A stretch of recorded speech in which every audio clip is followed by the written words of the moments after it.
It is officially the best day of the year because it's the first day of the NBA season. The regular season starts tonight. And fellas, I couldn't be more happier. The season kicks off with the New York Knicks playing against the Boston Celtics, the defending champions, the kings of the East as of right now. And that's the first game at 7:30 Eastern time. And then the second game at 10 Eastern time is the Minnesota Timberwolves versus the Los Angeles Lakers, the kings of the West as of right now. How do we feel about this, fellas? Are we excited? Are we like, these games are all right? Is it players you're looking forward to? Talk to me, Mars. Talk to me, Chill. I feel like it's the first day of practice. I really feel like that. Like practice just started, and actually, no, it's the first day of games. Like we already got practice out the way, and all right, the season started. Let's get to work now. All right, we've been waiting all year for this. So, like the first night doesn't really determine a lot, but the fact that the energy is up and the season is back in effect, we're gonna have a lot more to talk about. We're gonna have a lot more to do. This is dope. I'm really excited about this. Really excited. Season doesn't start until tomorrow. I don't care about these games. Hold on, wait. Why does the season exactly start tomorrow? The real primetime game, Houston versus Charlotte. That's Oh when my season starts. These games are preliminary. There's another preseason night for me. I don't care about these games. Tomorrow night is when the season starts. Like Boston and New York, I guess. Lakers. Hold on. What is the actual primetime game? Oh, so tomorrow's primetime game, I think, is Philly versus Milwaukee, but the real primetime game is Houston versus Charlotte. On League Pass. Is that the only? No. So Philly versus Charlotte, and then Suns and Clippers. Clippers. They didn't know Kawhi wasn't going to be available. They didn't know. But hey, today, yeah, it's cool. I'm looking forward to it. I'm gonna watch the games, but the season still hasn't started. Don't blow me over with your enthusiasm, Mars. I'm sorry. No, it's cool. It's cool. Like for me, the biggest news was yesterday with the new contract extensions. But I don't like tonight's cool. Yeah, we're gonna see LeBron and AD and JJ Redick. The season starts tomorrow. That's where it starts.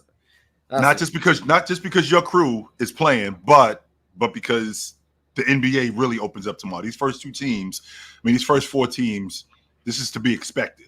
So tomorrow, the rest of the NBA opens up. No, or is it more? Or is it more because it's just because? Okay, all right. So it's gonna be cool to see the Celtics get their rings. That's gonna be cool. Mm-hmm. It's like any other ring night. It's not really that big of a deal for me. I think it's cool just seeing guys get their rings. I think in terms of how good the games are going to be, I think Boston are just going to come out as they ended last year. They're just going to mop the Knicks respectfully. Really? And then we're going to come back tomorrow like, Boston just clearly the best team in the East. And we're going to overreact to game one and be like, the Knicks don't have a shot. Like, I need a good game tonight. And then if the Knicks win, do the Knicks have Boston's number?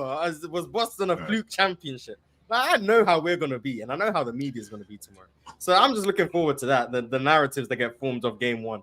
If the Lakers lose, is JJ Redick just as bad as Darvin Ham? Like, we know what's going to happen. Now, remember, Mars, we've seen opening night games that have gone the other way, which didn't really mean much. We saw KD get on the Warriors, and we watched the San Antonio Spurs blow them out on opening night by almost 30 in Golden State, smoked them. Is this a mistake? Did the Warriors do the right thing? And now there's questions of whether or not are the Warriors the best team in NBA history. So, this opening night game, it could mean something. It could mean something, or it could mean nothing. Now, what I'm interested in with the Knicks is I'm interested in the style of play that they're going to play, because taking Julius Randle out of the lineup and now putting Cat in the lineup, that gives you a different dynamic. You got a floor spacer. You got a stretch big. You got more options offensively as a shooter to play with him. Here's the difference, though. The difference is that we can't get into a shootout with the Boston Celtics. Now, mind you, they ain't the Warriors. I ain't saying that they're that. No, but we can't play that kind of game because they'll destroy us at that kind of game. But also, we're taking Julius Randle out of the lineup. We don't have that toughness, that rough and ruggedness that we had with Julius Randle. So now we have to kind of mix the two, because it can't just be this or that.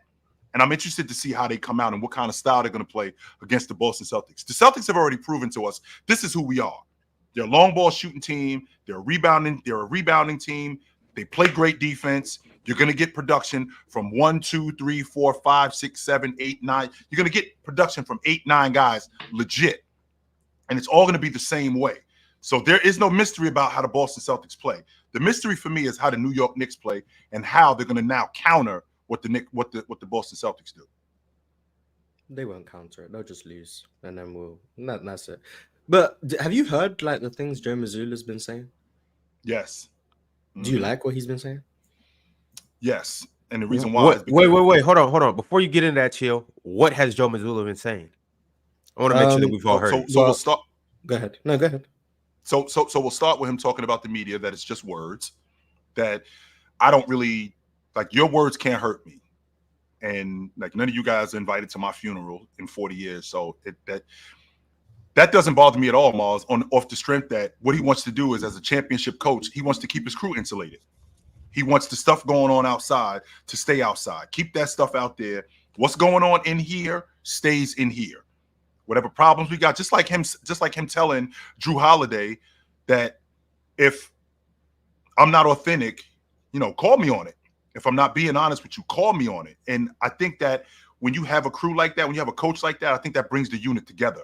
And I think that keeps the unit. I think that keeps the unit tightly knit. And I mean, I think that's a recipe for success. Sure. I've really liked what he said. But go ahead. Was there anything else that he said? He said that what you were alluding to? No, I was alluding to a few things he said, but that was what stuck out. He said that the 24-25 Celtics aren't a great team just because they did great things last year and won a championship. This team is a different team. We're not going to live on what we did last year. We're going to be a great team again this year, basically saying what they did in the past is irrelevant, and now it's a new season and they're starting from ground zero. Basically, I thought that was agree with Mars. That part I thought that was interesting. And then he also said there's no pressure. There's just no pressure on them, especially from the outside. But that's back to the media part. But you said you don't agree with him about. I don't agree with that, and the reason why I don't agree with that sentiment is because there's a reason why you got more games on TV the next year after you win. There's a reason why teams play harder against you. There's a reason why you're more in the spotlight, because you're the champs, where the belt is. And I've never understood why teams run away from that. That's why they aren't as successful in the future, because they look at what happened in the past like that doesn't matter. Ron, this is where the belt is. You want it, come get it. I worked hard to be the champ, and I'm not going to shy away from it like, oh, well, I just beat that guy. No. I'm the world champ. This is where the belt is. Get in line. Whoever won it, come get it. You got to walk like the champ. You got to talk like the champ. You got to act like the champ. You didn't just stumble upon being a champion. And you can't walk into the season thinking, well, nobody cares about that. Yes, they do. The Toronto Raptors are going to play harder against you. If I'm not mistaken, Mike Malone, did he not tell us that his team was worn down because of what happened the year before, how teams came after them? When you're the champs, you get looked at differently. You get schemed against differently. They play harder against you. So you can't run from that. You have to embrace being a champion. And not only embrace being a champion, bring that energy to them. This is where the belt is. You want it, come get it. And every night any of you walk in here, this is what you're going to get. You're going to get it from the champion, not from just a good basketball team, from the NBA champion. This is who we are. And this is what you up against every night. Don't run from that. No, don't run from that. Yo, Jordan. What's your thoughts on these comments that Joe Mazzulla is making? I like Joe Mazzulla. I like his comments too, because it comes from a different perspective. Like talked about that early in the season of him saying, people are going to, pretty much hunt them. Like, oh, people coming after you. And he like, nah, we coming after y'all. Like, to me, that's the mindset that you got to have. And I think in order to have a repeat, like, you can't always be on defense mode. Like, you got to attack too. So I'm cool with it. I think it's a little bit corny though. I do think it's corny, but that's his personality. So, I mean, it is what it is. Like, he's a corny guy, but it's effective. Like, he means it too. And what's crazy is he's not doing it for show. He actually means it. He is kind of a square, ain't he? He is a little bit of a square. Ain't he? Yeah. but it's true to him. What's wrong with being a square? Nothing. But I can acknowledge that you a square too, though. Ain't nothing wrong with you being a square, but I can acknowledge that. I used to look down on squares. I used to laugh at squares and all of that growing up until like I got older and I started realizing these are typically the people that turn out to be successful. These are typically the people that turn out to be rich. Yeah. These are typically the people that turn out to be.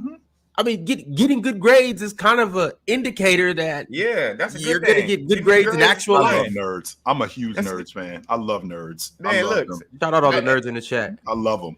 And my thing is, he means it. Like he's not like acting like somebody that he's not. He's not trying to do it for show. He really means that. Like that's his mindset. That's the way he coaches. So I like it. I mean, it just takes from a different perspective. And to be honest, he got a bunch of squares and nerds on his team. To be honest with you, none of those guys is really like junkyard dog type of players. They're not them type of guys. Damn, are you saying that they're not hard like that? Jaylen Brown is smart as ever. Not saying nothing wrong with smart, but he has this mentality. But Jaylen Brown a dog on the court though. Yeah, but I'm talking about off the court. There's a difference between a dog off the court and a dog on the court. Them two dogs play totally different. Jaylen Brown play like the dog, like he's a hard-nosed player, but he don't play like no Draymond.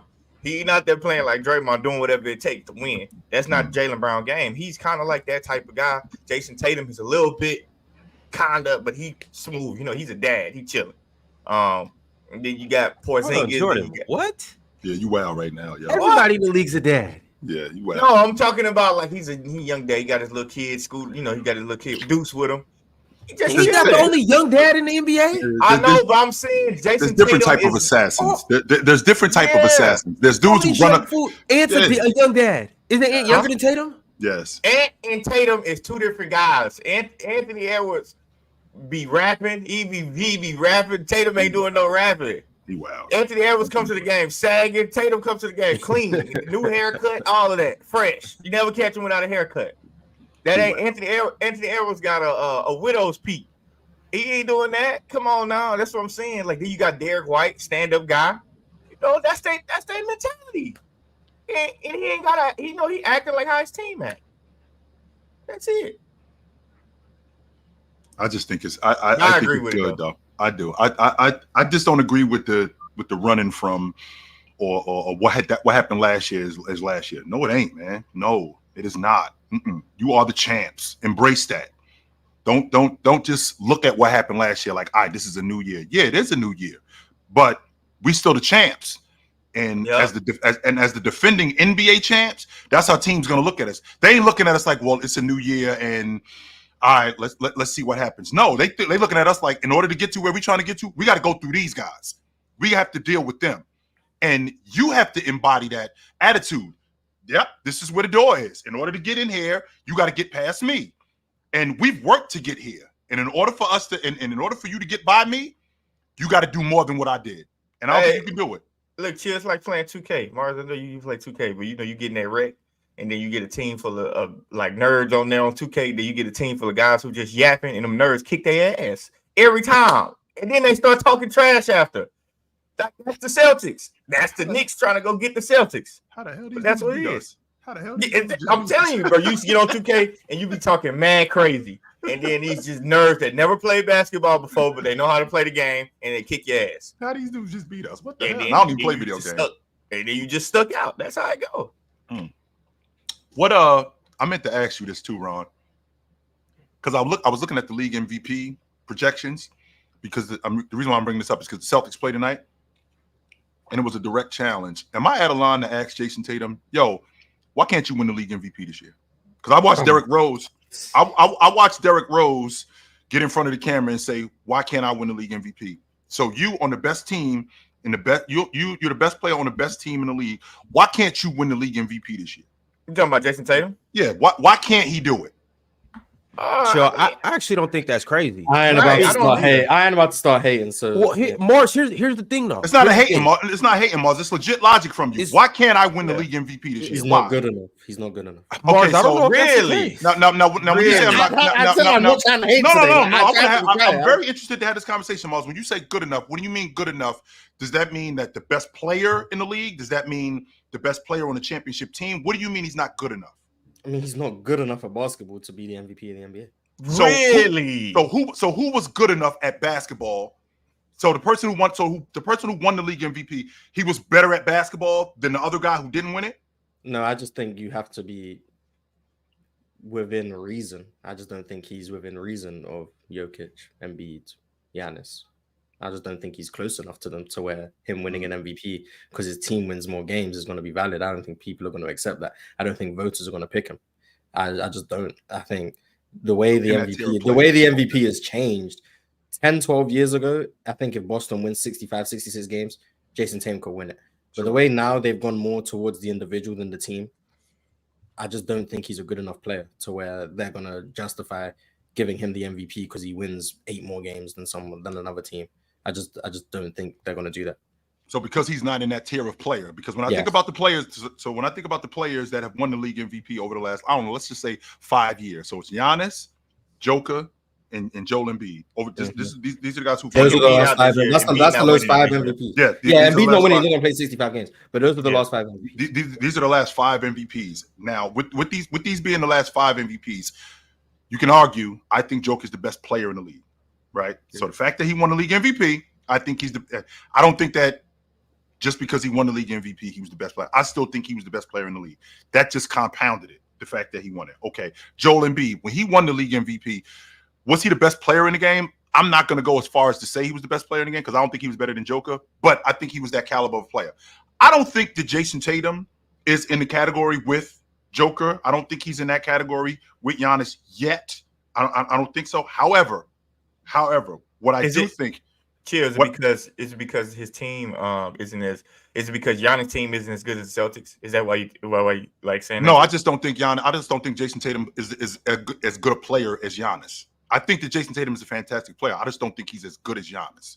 And that's not a slight to Jayson Tatum. I just think Giannis is a better player. I think he's on a different tier than Jayson Tatum. However, I have seen, and to your point, Mars, yes, in the past, I have seen players who've won the league MVP being the best player on the best team, and they're not in the tier with other guys. However, when I look at what Luka did, when he averaged 35 and almost 10 and 10 last year, he's in that tier of player, but he didn't win the league MVP or sniff it as opposed to what Joker did, which was less than.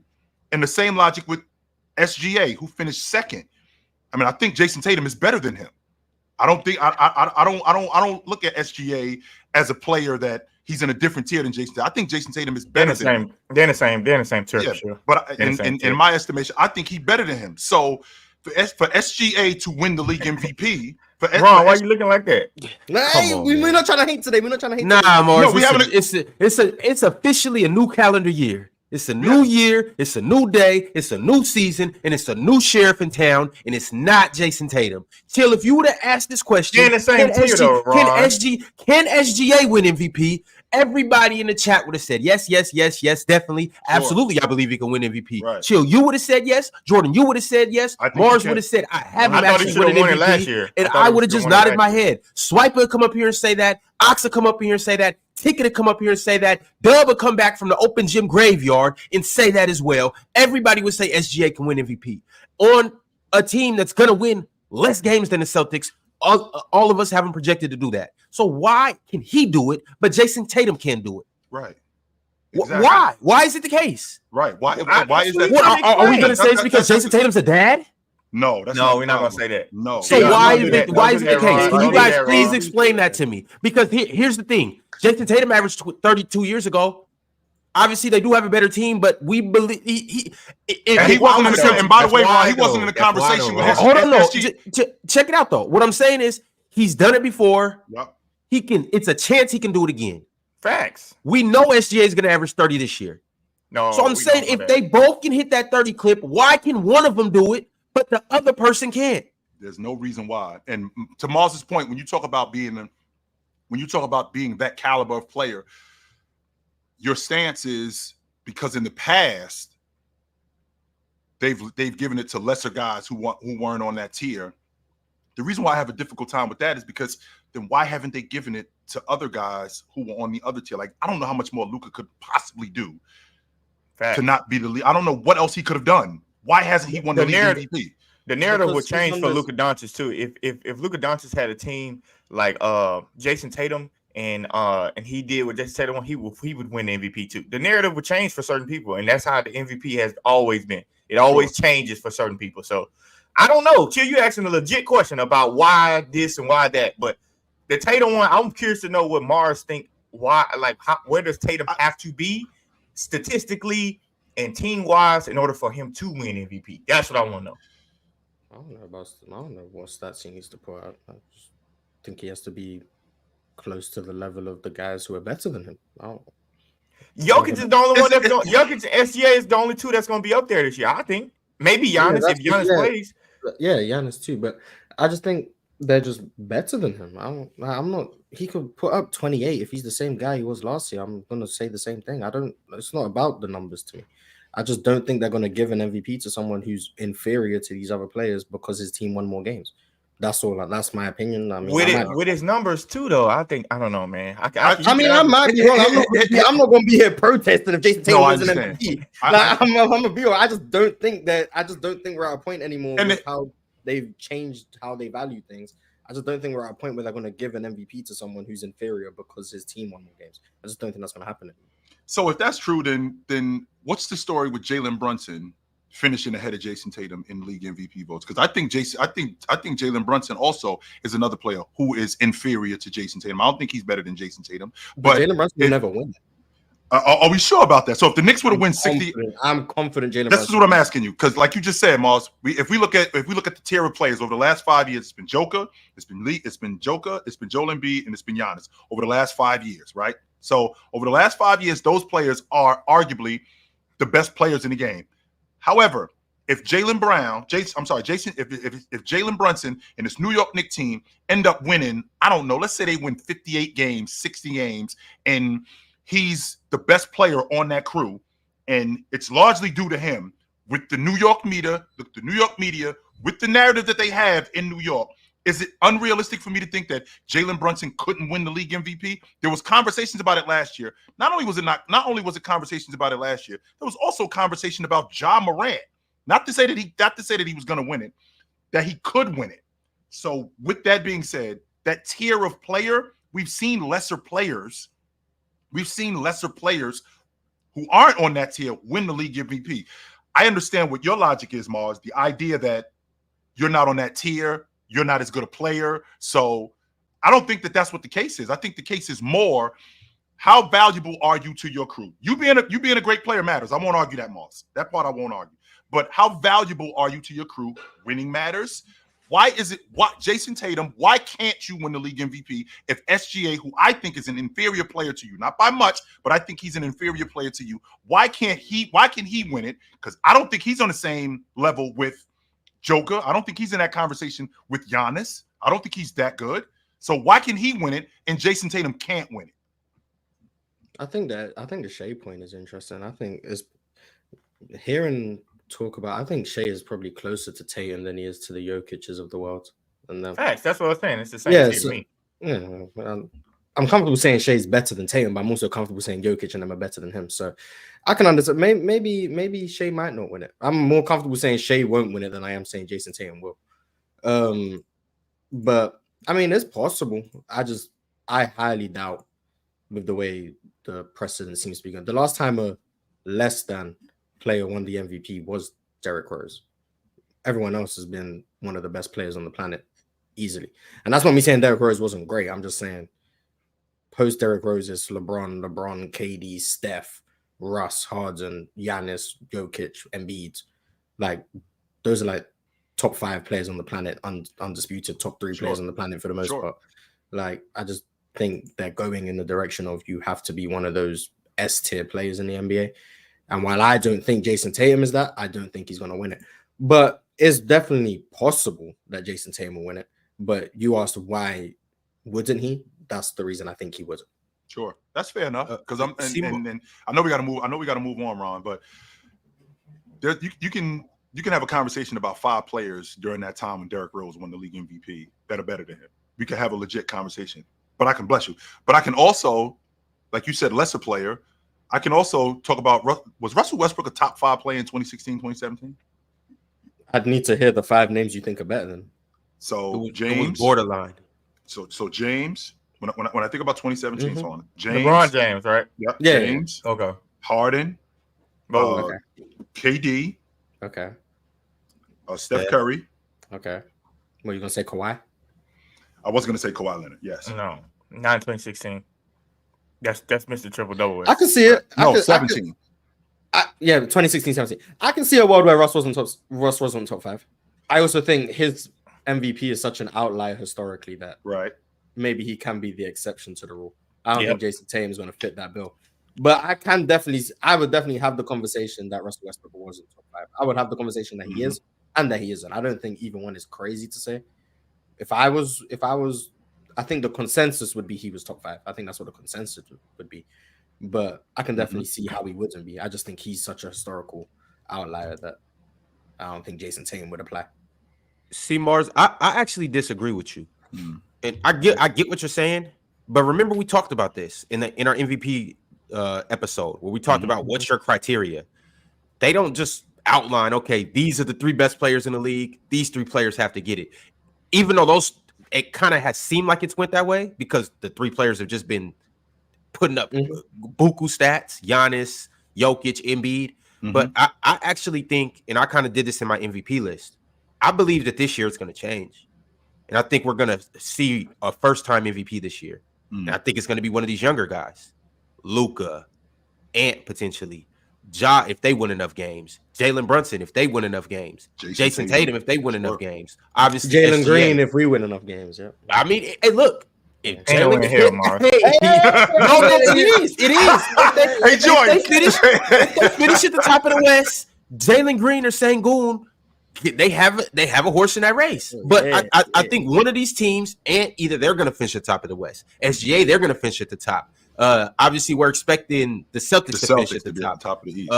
But even if the Knicks do it and Jalen Brunson does a carry job similar to last year, I think it would trend back in that direction of winning just because it's so many good teams in the league and these guys are the clear head of those teams. They're young, and obviously the league is turning in a new direction. Bron's on his way out the door. KD's on his way out the door. Steph's on his way out the door. James Harden's on his way out the door. Kawhi, all of these guys. So now we've been talking about it heavily. Who's going to be the new face of the league? Who's going to be the new face of the league? It's been a lot of whispers and murmurs. I think this is a perfect chance for the NBA to now pass the torch to some of these younger guys. And on top of that, these guys are all going to put up stats. They're all leading their teams, and they're all on winning teams. So I think somebody in the West, one of these younger guys, if they win, I think they're going to have a major shot at winning it. Tatum, on the other hand, Chill, to answer your question, I do believe he can do it, but he's going to have to do something astronomical. Which, see, that's the problem, Ron. Like when you say, that's what I'm saying. Like, what's astronomical? Because, like I said, I just saw Luka go 30, almost 35, 10 and 10, and he didn't win it. So it's two things, and then the Luka thing, they just didn't win enough. And remember, I said what one of my criteria is. I think they have to be at the top of the West. Sure. So I think SGA and what was Dallas, 5th, 4th, or 5th? 5th. They were 5th. Yeah. Keep going. But I'm listening. As for Tatum, though, it's one of two things. Either he has to average 30 plus, and might even have to get a double-double. So he might have to average 30 and 10. He might have to do that. Which Mars, for him I'm would be astronomical. Mars. I am having a difficult time if Jayson Tatum is 30 and 10 and the Boston Celtics win 65 games. He ain't the league MVP. It's going to be tough, Mars. It's going to be tough. So them 10 rebounds going to be the difference between him and the MVP? I wouldn't, Mars. I'd be surprised if that dude was 30-10. If he was 30-10 and 5, and the Boston Celtics won 65 plus games, that he wasn't the league MVP. I'd be he runs away with that. I don't think Tatum's going to get 10 rebounds a game. So if he gets 9 rebounds a game, he's not the MVP? One more time. What if he's 39 and 5? Is that enough to be the MVP? And they win 65 plus games? They won 64. He could definitely win it. He could definitely win it. I believe he could do it with that. Yeah, he could. I just doubt he would. I mean, he could definitely. I mean, I don't know, man. The narrative is just crazy to me. Well, his stance is that he's not in that tier of player, and his argument is because of the last 5 years of what we have. What we have was Joel Embiid and Giannis and Joker. I can appreciate that logic, but what we can't do is we can't discount winning.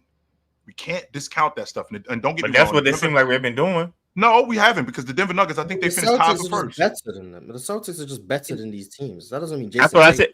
But Jayson Tatum has a lot to do with that, though, Mars. I'm not saying Jayson Tatum isn't impactful. I'm saying the Celtics are just better than the Bucks, the Nuggets, the Sixers, whoever you want to say. Yeah, they're pretty much better than every team in the NBA, pretty much. So Jayson Tatum is clearly playing worse than Jokic and Giannis and Embiid in the regular season and Luka and all of these guys. So he's going to get an MVP playing worse than them because his team's better. I just don't think the voters are going to go with that. And that's not me saying he's only winning. That's not me saying his team is good despite him. He's still their best player, and he's still, in my opinion, the most impactful player on that team. But if he's clearly playing worse than the other guys, that means he would only be winning the MVP because what's around him is better. And I don't think the voters do that anymore. I don't know, man. I gave up on that when James Harden got robbed out a few MVPs, man. Mars think he should have won it 3 straight years. Yeah, James Harden. I thought he should have too, but that's Mars thought he should have won it. That's what I'm saying. But it's like everything changes, though. That's what I'm saying. These narrative changes, and it's so hard to keep up with them when it comes down to what is going to be the criteria. But just like Ron said, it's a new face coming in, so maybe they change the criteria this year. So, yo, I really can see one of these young bucks getting it. I'm telling y'all, I really can see. I mean, Chill, I know you're not too much a fan of voter fatigue, but like, how many times can they give it to Jokic, even when he earns it? I don't think he's winning it again. I don't. And they're not going to be that good. If the Nuggets win 60 games, Jokic ain't the MVP. That's different. But they're not winning 60 games. No. But that's my point. Everyone seems to be low on the Nuggets. They lost KCP. MPJ is apparently not that good. They just re-signed Aaron Gordon for crazy amounts of money. Shout out to him. If no one believes the Nuggets are going to be good and they end up being the 1 seed, winning 60 games, is he not the MVP? Yeah, he is 100%. Give him his 4th. But I think the same goes for Giannis. The same goes for, can't necessarily say Embiid, but the same goes for Giannis and Jokic. If they do that, kudos. But Morris, to your point with the Celtics and Jayson Tatum, we talked about winning, right? And you said that we all expect the Celtics to win that game, that amount of games. Mm-hmm. So Jayson Tatum actually has something that's not in his favor with his team being so good. And that's why I was saying for them to win 60 games, it's not enough. When I said he has to do something astronomical statistically wise, I said 30-10, some around that ballpark. But in terms of them winning, they have to win, I think, like 66 plus games. I mean, if they do something like that, if they break the Warriors record, I think Jayson Tatum. Oh yeah, 100%, 100%. Ain't no way hell they're gonna break that record. Like, think about that for a second, Joe. Like, that's what I gotta do. I gotta win 75 games in order. I'm not saying that's what he has to do. I'm saying if they do that, I think he'll win it. Come on. Obviously, if the dead man rose from the grave, he'd be alive. Hold on, no. Let's not act like. All right, so perfect world. I think everything goes well. I think they win anywhere between 65 to 70 games this year. I ain't gonna lie. I don't think they win 70 games. So chill. You think they could touch 70? I think they could touch 70 games this year. Yes, I'm winning 70 games. Wouldn't 70 be the 3rd best record of all time? Right. Yeah. Nobody. So, they're not getting 70 games. Why? Why is it ridiculous? They won 64 games last year. Why is it ridiculous to think they can't win close to 70 games this year? I think in order to win 70 plus games, and the league has to have egregiously bad teams in it. Right, that's what I'm saying. And the league right now is too good from top to like 24. There's like 5 or 6 bad teams, but for the most part, I think the league is too good. I don't think you're going to see a 70-win team. You need a 10-72 Philadelphia 76ers team that existed in 2016. You need those Brooklyn Nets teams that existed around that time. You need those level of bad teams. Team was one of the teams that beat the Warriors, though, right? So with that being said, wait, hey, hold on, Jordan. So Mars, with that being said, Mars, you said to me yourself, you think that the Washington Wizards winning 15 games this year. You said that to me yesterday. Yeah, because the rest of the league will destroy them. Yeah, right. They're going to be bad. I think Brooklyn's going to be worse than that. That's another bad team. Right. I think Brooklyn is. I'll be surprised if Brooklyn. I'll be surprised if Brooklyn won 15 games this year. That would surprise me if Brooklyn won. Now with Ben Simmons on it, and Mars is not surprised. Yeah, no, I got them in the playoffs, but chill ahead. Oh, okay. I'd be surprised if they. I'd be surprised if they won 15 games this year. I think they're going to be historically bad. I think Brooklyn's going to be awful. But so to your point, with teams being historically bad, does that mean that we just can't be that good? I understand, Mars, your logic that the NBA is so good. Well, damn, with the NBA being so good, this is a representative of why the NBA is so good. This team right here is so good. And they're a representative of all the rest of the team. All-time historical talks with the Celtics team. So with that being said, why is it ridiculous for me to think that as good as the NBA is going to be, this team right here is going to be a representative of why this is good? Again, because I'm thinking anywhere between 65 to 70 games, the Celtics can win. I understand that they're going to lose KP. I think they're going to lose KP until December, something like that. I think January. It's sometime mid-season, sometime towards the end of the year. Yeah. So I'm thinking to myself, is it ridiculous for me to think that this team could be an all-time great? I mean, for them to win, 67 games, that's the 86 Celtics. Mars. Yes. 66. I give it a max to chill. 66. I'm maxing out on that. I'm gonna throw some all-time historical teams out here, and I want you to let me know how many games they win today, and I want everybody to participate. Damn, Joel's not playing tomorrow. Damn. That's Is one he game down with Is he playing a back-to-back? We already know what this is. We already know what this is, Mars. We already know what it is. We gotta wait. Joel won't play this whole week, so I think he's missing the first 2-3 games. We got a 5-day work week. Take 3 days out the work week that I'm not coming to work. Just pick one. Pick them. So Philly. So Joel. Sorry, Ron, but you good. I think that's kind of big news. So Joel's not playing this week. So they start tomorrow. Not one game, Mars. This week. They start tomorrow. So that's one game missed. Then their next game would be Friday, so that's 2 games missed. They got a primetime game too, chill. Yo, they gotta stop putting Joel's these missing the time. first 3 games of the season at minimum. Joel's missing the first 3 games. And y'all dudes cussing me out because I think Philly a playing team this year. And we've already acknowledged he's not playing back to back, so that's 14 games missed. So he's already missed 17 games. So he has to play every other game to get to 65. Which he's not going to do that. Yeah, it's good. Joel's Embiid might break his hand at game 30. I broke my hand. I got to come back game 65 now. He do stuff like that. Like, I don't know, Joel not playing 65 because he's already. He might not play 55, Mars. He might not play 50. Shout to Joel, man. Shout to Joel, man. Hopefully he's healthy come April, and hopefully Philly are in the playoffs. Hopefully. We'll see. What's the narrative on him coming back in April and he's healthy, and then he breaks down in the playoffs? How are we talking about him then? I think this destroys his legacy. Yeah, I'm not gonna lie. I think I don't want to do that. Give up. I might have to give up if we're not healthy in this year's playoffs. I don't know. This destroys his legacy, bro. And I'm telling you, man. Y'all enjoy it. This might be the last of Joel and Kawhi. Like, y'all enjoy this last Everybody, so is everybody off Kawhi now? Like, he's still really good. Oh, hello, Ox. Oh shit! Ox, you not off Kawhi yet? Oh, we ain't off Kawhi. He's still really good. He just got some knee issues. He's still a top 10 player in the league. This is my thing. Jordan, this is my thing. If you kill for 69 games and you hurt, that's how many That's what he did last year. 68 games. 68 games last year.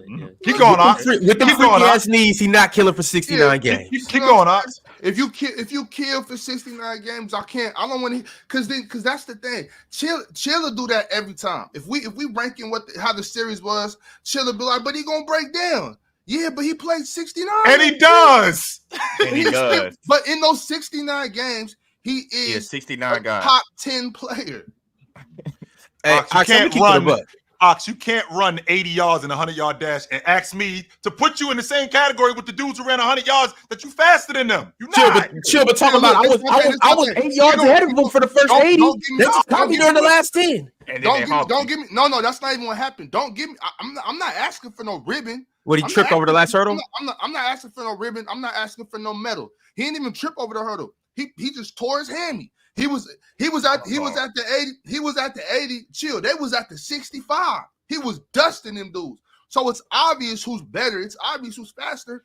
He ain't win, but we know. It's not, Ox. You know why it's not? Because this ain't the first time. This ain't the first time he was dusting people and broke down.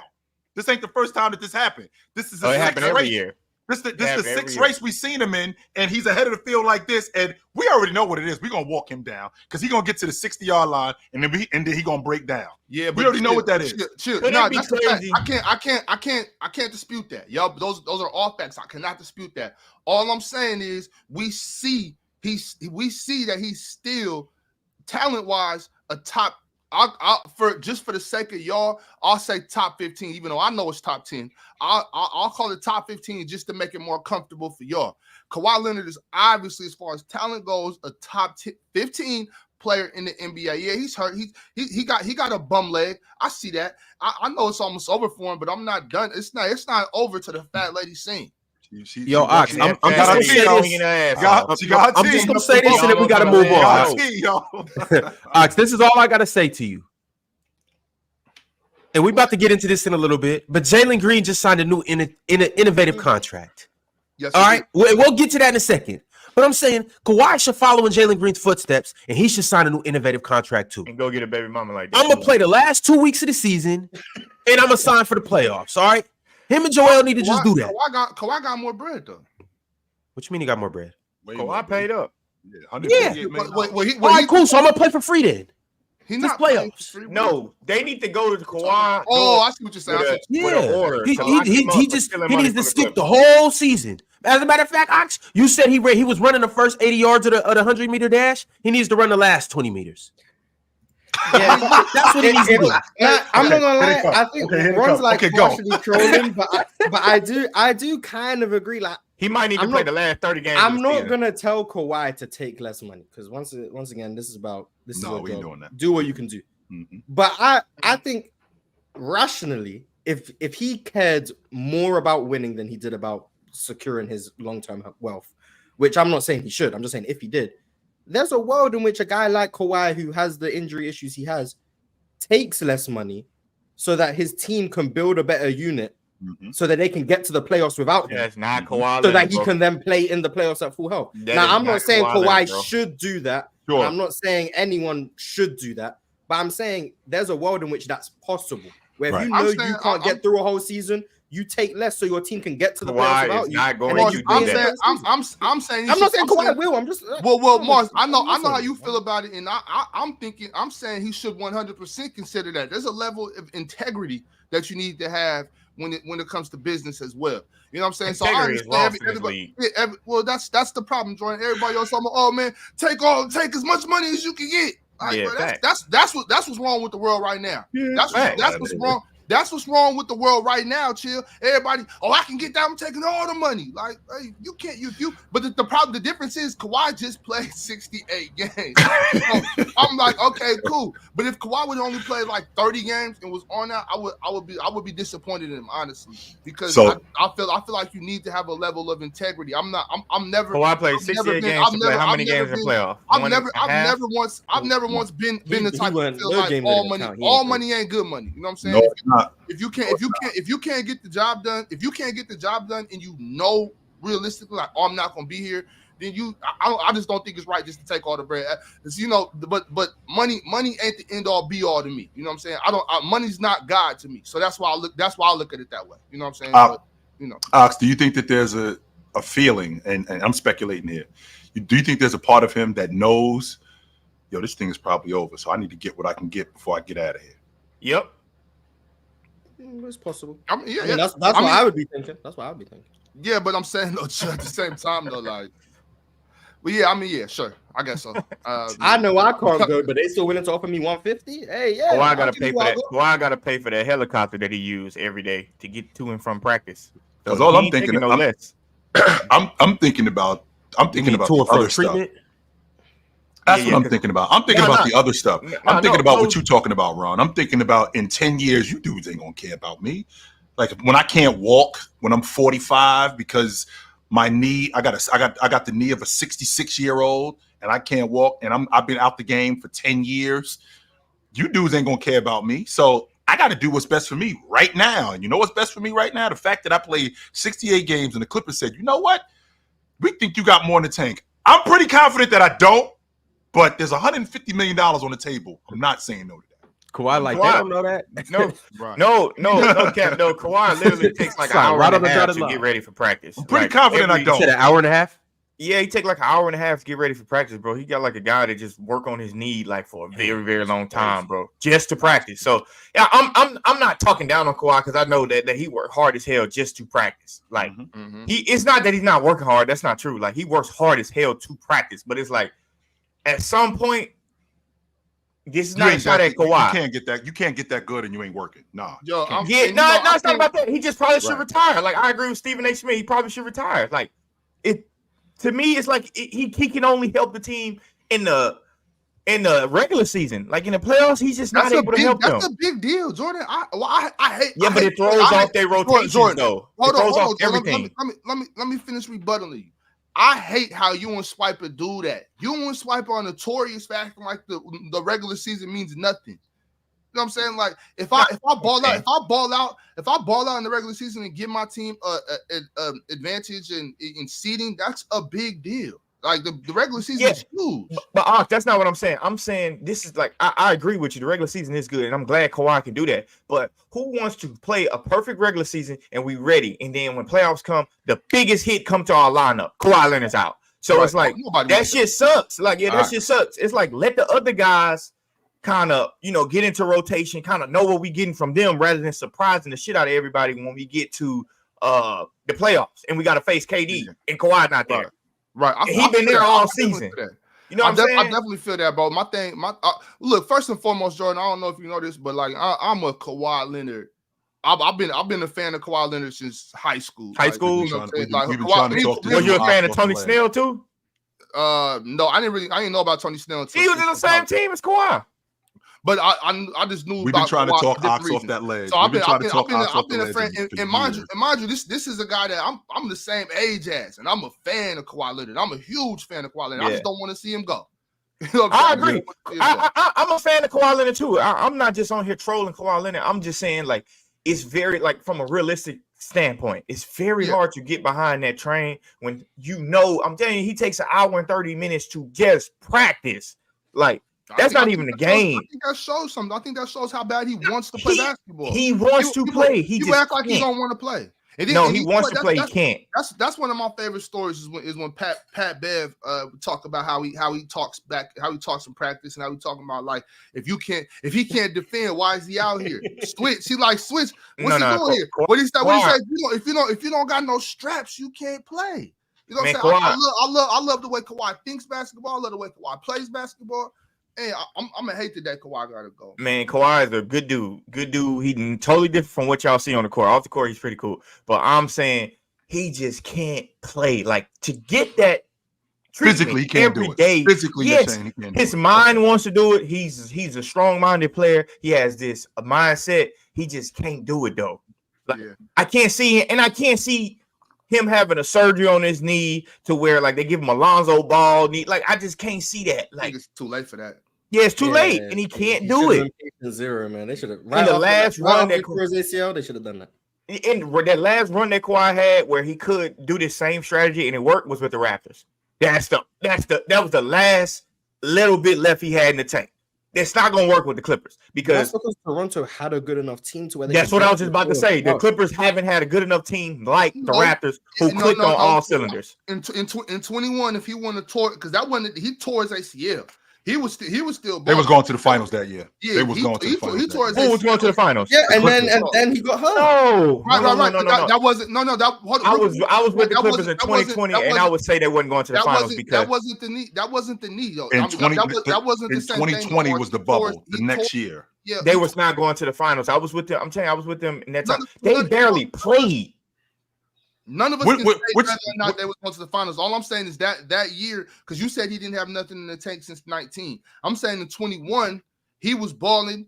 Remember he tore his ACL. That was in the second round. Against the playoffs. Yeah, that was the second round. I think they go to the finals that year. I don't think they go to the finals. Not only did they go to the finals, they beat the hell out the Bucks.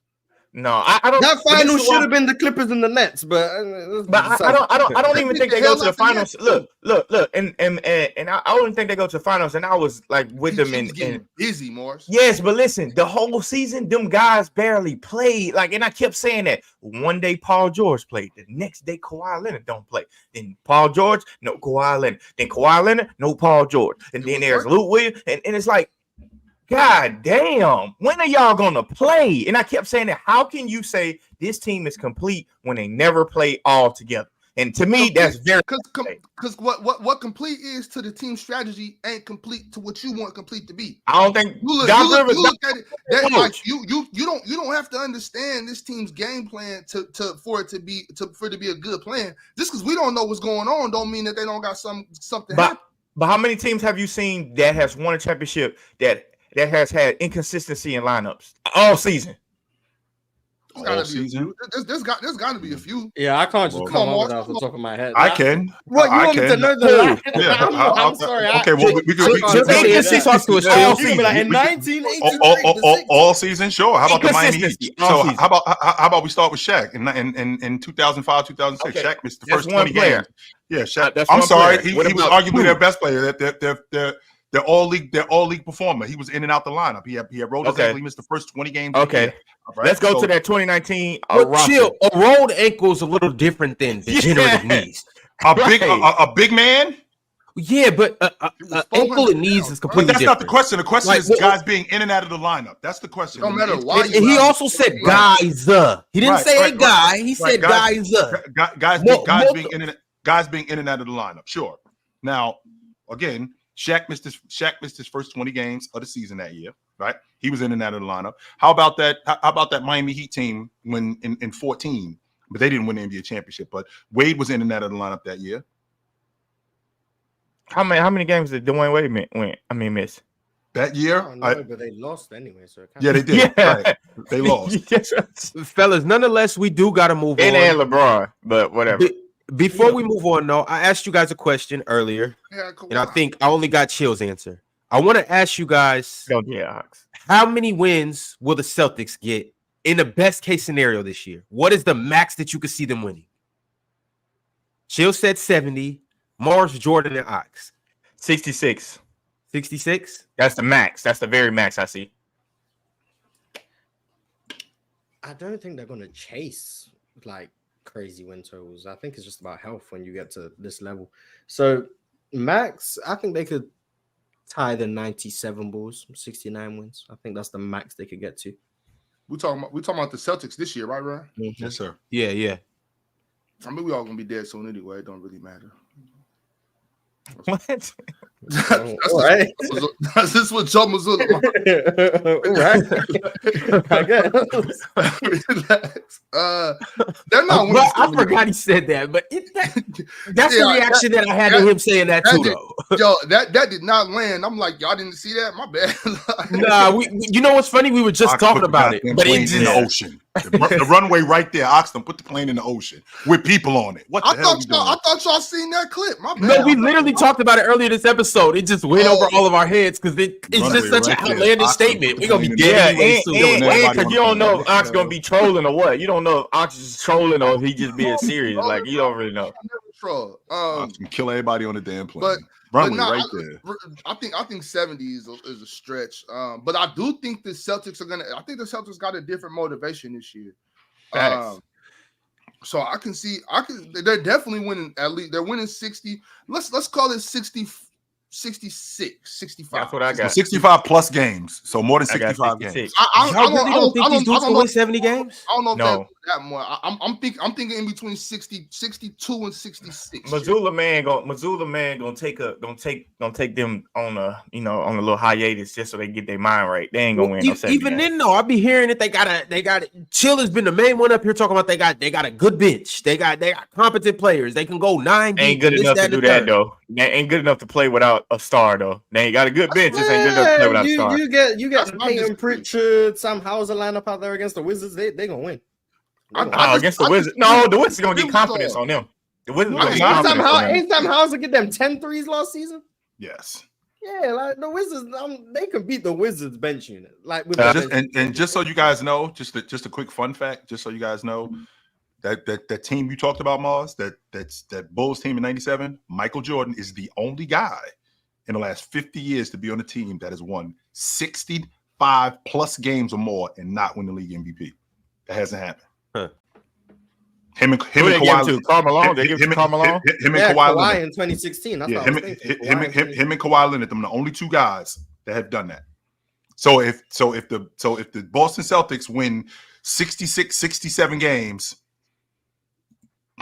Jaylen Brown MVP. Well, the Warriors won 67 games and Russ won MVP.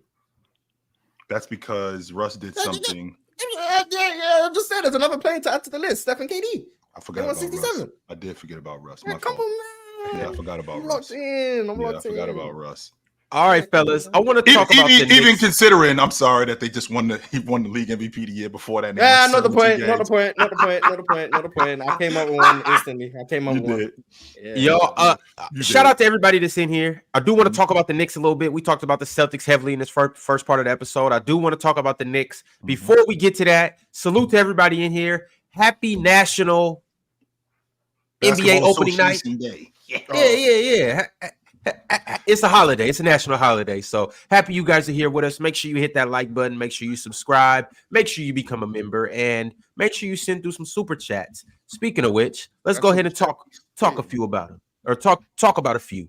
MP13 said it's Jokic, Embiid, Giannis, Luka, and SGA in one tier. And then there's a tier with AD, Tatum, KD, Steph, and Bron. Tier 1 players can lose to other tier 1 players for MVP, but not a tier 2 player. I don't think SGA's with those guys. I don't neither. No, he is not. No, he is not. He's trying to knock on that door, though. Yeah, I think if that pull-up 3 is real this year, I think he can get into that tier. But right now, I think that's a 4-person tier. Well, hold on, Mars. I got an analogy for you. It's 3 things. Is it him knocking on the door like, hey, I deserve to be in? Is it them opening the door like, no, get in here. You deserve to be in here. Or is it him kind of picking the lock on the back door and sneaking in? Nah, I think it's I think what happens is, right, LeBron has the keys because he's just the gatekeeper of the NBA. He has the keys. All right, now he's giving Jokic the key. He's giving Giannis the key. He's giving Embiid the key. He's giving Luka the key. He's now just holding the keys at the door. Shea just there, just chilling. And if Shea's pull-up 3 is real, LeBron gonna give him a key. That's what's gonna happen. And then when Shea enters the room, LeBron closes the door and locks it, and then he goes back for the tier 2 people. Mars, I honestly think them top tier dudes, you know, Giannis, Jokic, and all them dudes, they're having a party inside. You know what I'm saying? SGA driving back and forth up the street, like, should I go in? Should I not? They think I can get in? And Bron is the old dude next door calling the cops if they party too loud. Like, not on that commercial, right? Damn, Bron, a whistleblower? Yeah, he's just there with Steph and KD, like, we ain't used to party this loud. He's not. Hey, we weren't partying like this. Oh man, see, when it was our turn, we had more class than that. Yeah, and then they go visit Kawhi in the hospital. Like, remember when we were the ones running stuff? And then that's crazy. And then Asia Wilson walks up and pushes SGA out the way, like, watch out, bro, I'm in here. And gets in the door. And then she brings Bam inside. No, Bam can't. That's why we keep expecting that Bam ride. Her shirt. If you don't get your ass out of here, woman. Bam hating because she in there partying with Giannis. If you don't get your ass out of here, woman. Let's go out. No, Who let you in here? I think Shea can get into that tier 1. I just don't think he's there right now. Tatum can't. No, he can. I just don't think he will. We got another super chat from Respect Steph. Respect Steph said Jalen Brunson had a better season than Tatum last year. Percentages, the eye test, playmaking, scoring, less help. Tatum might be better, but Brunson deserves more votes than Tatum in the MVP conversation. Considering what happened, losing Julius Randle last year, that was a big deal. Sure. All right. Kent Lipscomb Jr. said he's been a member for 18 months. He said Spurs top 10 in the West. Hashtag Wemby DPOY. Hashtag Castle Rookie of the Year. I can see them getting a 10 though. I can see them getting a 10. I'd want to see it. Jordan, do you understand they won 22 games last year? How many games do you think it's going to get the 10? Because the team that was at 10 last year, that was the Warriors. They won 46. That's 25 more games. Not the Warriors like 8. The Warriors like 8, right? No, they didn't make the playoffs last year. They were 10. 46 games. Okay. That's 24 more games that they got to win on top of the 22 that they already won. They win in 24 more games. We was 9, Jordan. They was 10. We was 9. Okay. Damn. A 25, almost a 25 game improvement. I know, but damn, Wembyana in the second year, they don't have the minutes restrictions on them and shit like that. With a better veteran supporting cast a little bit. I could. It's far-fetched. It's hard, but a 24 game increase could be. Our minds get blown when a team wins 10 more games. Like to win almost 25 more games. How much more games did the Rockets win? From 19. Yeah, we went on crazy, and it was only 19. 19. What did OKC do a few years ago? They definitely had to do But that. they had definitely 2 had to years do where that. they did They crazy went from jumps, though. 40 to 57. So they went up That's crazy. 17. But But what about the year before that? Before they got to 40? They won like, I want to say 31. That was the year after the bubble. Let me check. I want to say they won like 31 games, but I might The year where they ended up grabbing Chet. The year before. Yeah. that. Oh, 24 to 40. 24 Okay. games. 24 to 40. So that they did 2 crazy jumps. Yeah, it's So- about to so be they- what the Yeah, they improved by what was that? 31 wins in 2 years. So That's Victor what the Spurs do. Wembanyama can win most improved player. Oh, absolutely. I think he's gonna win it. I don't think guys like Wemby should, but he can. He probably will. I think he will. Yeah, he Even though probably- Mars, I understand Mars' logic behind it, but I think he will. Yeah, I think he will too.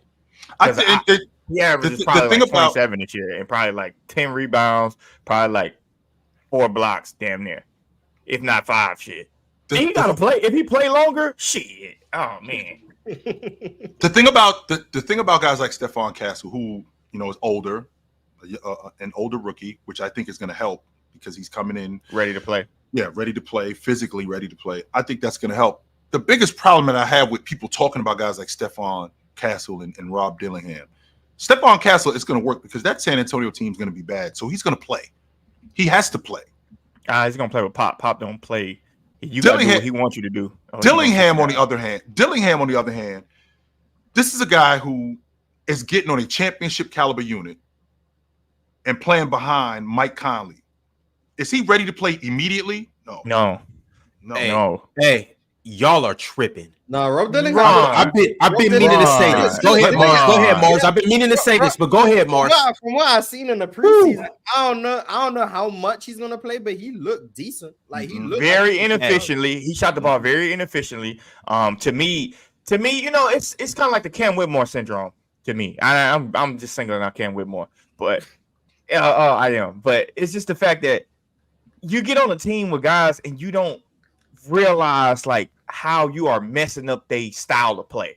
Rob Dillingham has that. There's no way in hell he's supposed to be going out there shooting 17 shots, 15 shots. Jordan, look who he was playing with. Yeah, Ant wasn't out there. I hear you, but Rudy, Which would explain why he looked how he looked. Chill. Which would explain why he looked how he looked. exactly. That's what I'm saying. Too little, Ron. He got to That's get what I'm Mike Conley's too little then. No, but Mike Conley don't play like Rob Dillingham. He didn't look frail. He got to put a He has to do so much just to get a Yo, shot off. He too light in the draws, Ron. He got to get. So Brandon Ingram has been too little then. Brandon Ingram is 6'9". He lighting the draws. He's 6'9", Ron. You don't understand the difference between 6'9" and 6'1"? No, I get that, but I'm saying he lighting the draws. But he's 6'9". Yeah, And but Brandon he's and the Brandon fastest, Ingram and he's remember we were talking about who's the quickest players with the ball, and Tyrese Maxey got brought up, De'Aaron Fox. Rob Dillingham is 100% in that conversation. So when 100%. So when Yeah, Brandon, but- so but he when not ready Brandon to play. Ingram De'Aaron comes into the Fox game, ready to play. baby. Jordan, let me De'Aaron Fox strong as hell, too, by the way, Jordan, let me ask you a Ron. question. So Jordan, let me ask you a question because we're talking about Rob Dillingham, right? And we're talking about this Minnesota team that's a Yeah. championship caliber team. Brandon Ingram, when he shows up into the league, was it 16 or 17?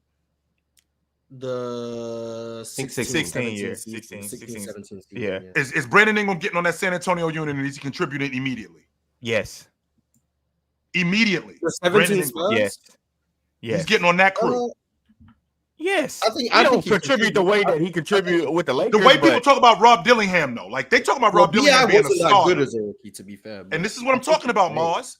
This is what I mean. He's getting on that San Antonio team, which was a championship contender at the time. He's getting on that crew. Brandon Ingram playing 1 year at Duke. He's going to get on that crew with Leonard, with LaMarcus Aldridge, with all of those guys. He's contributing immediately. Is that what I'm contributing understanding? in what way, though? Contributing in I what think way, he though? plays. Like, he's That's what I'm saying. I contributing. think he plays. Okay, Yeah. he plays. Rob Dillingham, I think he is going to play. I think he's going to play in. I think he's going to play in Minnesota. How much he plays? Not as much as people think. Right. Not as much as Brandon Ingram would have played with the Spurs. Spurs, right. Bro, I mean, Rob he- Dillingham he has had to a- realize okay, chill. What will be Rob Dillingham's role when he get in the game with the Timberwolves? Like, Well, how will he play? Well, he's going Or to. how do you think he's gonna play? Well, he's going to be the backup to Mike Conley. So he's going to. So the backup, what your job is to keep the ship afloat. Don't sink us. Don't kill us. So he's not going to be a Depends on what team you're spark. on. He's not going to be a spark off the bench. Like he's just going to come in and get buckets and be a bucket getter. Nah, because you got other guys like DiVincenzo, like Nas Reed, who Is are he in bucket the getters. same? Is he So on he's the going to same- have to get Yeah. those guys involved So in the bad. game. He's definitely going to have to get those guys. Plus, he's going to be playing with Ant. He's going to be playing with first unit guys. Can he do it, He's got though? to get those guys in the game. Can he do that? Yes, he can. I don't know how you can definitively say Rob Dillingham, the same way I be talking about Reed Shepherd, and I do think Reed is a little better than Rob. Rob Dillingham has go. Yeah, but he has what the kids at home called go. He does have that button. What type of go are you talking about? You talking about go like can you get off and go crazy? He got something you really can't explain.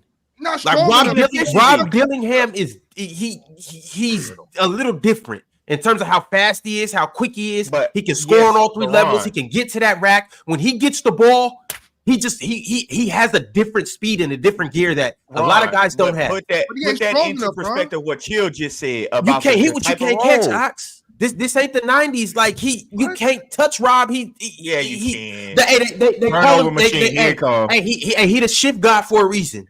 And Rob I'm watching him in preseason. Then I'm not Jordan. I'm not saying he's not gonna make mistakes. I'm not saying he's gonna come out here and shoot 45% from three and he's gonna be finishing everything at the rack. No, he's a rookie. He's a young guard. He's a little bit out of control at times. He's going to make mistakes. He's going to be inefficient. He's going to do rookie things. Mm-hmm. But what I'm saying is he also is a mismatch, and he also is going to have games where he comes in and contributes. I don't think he's a mismatch. He's not as good as Scoot Henderson. He better than Scoot right now today. He better than Scoot. Rob Dillingham is. You love that, boss? How you feel about that, boss? Today. I see what Ron is saying. I just don't know. Ski to tear Rob up, bro. Yeah. Hey, but listen though, Ron.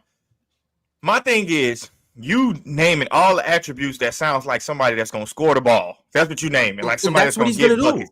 That's what Rob Dillingham has done. That's gonna be his downfall, though, because he's on a team where they don't need him to do that. He's not coming off a second unit to where they discombobulated and they don't know what they coming off a damn good second unit to where Rob Dillingham, they're gonna be looking at him like, hey, youngster, get off that pill.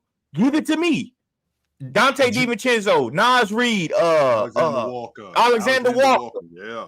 Like they ain't gonna let Rob just do that and be clapping their hands like, get off, Rob. Hell no. Get off the pill. No, Jordan, you're right. But I think he actually is in the perfect situation. I think he is too. Because here's the thing. Like, obviously, he could be on a team where he's like, let's say he's on the Wizards and he could just go. And that's cool. He might turn into a Jordan Poole over there. But on a team like this, I'm learning from Mike Conley. I'm learning from Joe Ingles. I'm learning from those older vets that have been in the league for a while. And Mike Conley's obviously the perfect guy to come under and have him mentor you. But also, I'm with some young dogs that I get to grow with. So now, not only am I learning from Ant's young too, so I get to grow with Ant. Jaden McDaniels, he's young too, so I'm growing with Jaden McDaniels. What's his name? Dante. You mentioned Dante DiVincenzo. You mentioned Nickeil Alexander-Walker, Nas Reed, a young dog who I get to grow up with. So not only am I learning from all of these guys, they got playoff experience, they've been in the league long enough, but now I get to grow with these guys over this year too. As my role gets expanded and as I mature more, I'm doing that with these guys. So I'm learning from them and growing with them. I think that's the perfect situation. Yeah, but so my question would be, do you think Rob Dillingham is that they're grooming him to be the starting point guard eventually? 100%. I don't know. In 2 years, he will be the starting point guard. Rob gonna have to show me that he can do that because he passes the ball. Like everybody say, he can pass. He can pass. Yeah, he can pass. Don't mean he will pass that mug. Like I don't know, man. You know what to get you to pass, Jordan? Your ass on that bench. I agree, man. I agree, man. 100% would get you. I don't know. I wouldn't be surprised if they send Rob Dillingham down to the G League too for a little bit.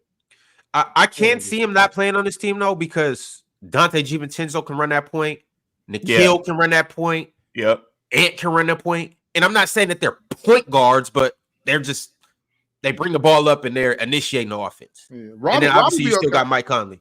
Rob would definitely be okay. I'm just talking about. So just to be clear, I'm talking about right now. I think Rob has a promising future. I just don't think it's. I don't think it's now.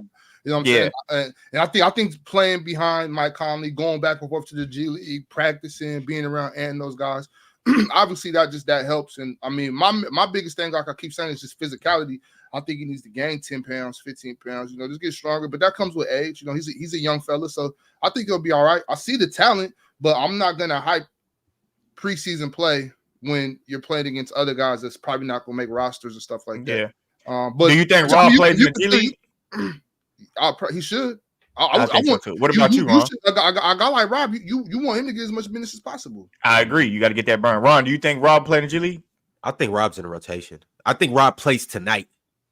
Oh shit! What about you, Mars? Do you think Rob will play in the G League? I think he's gonna go between both. I think so. What about you, Chill? You think so? Yes, but I think so. To Ron's point, I think he plays tonight too. Yeah, that's because it's gonna be a blowout. Mm-hmm. Game all one. right, and we'll get to these games tonight, and we'll get to the predictions. But I mean, I kind of want to talk about all four teams. So we talked about the Wolves a little bit. We talked about the Celtics.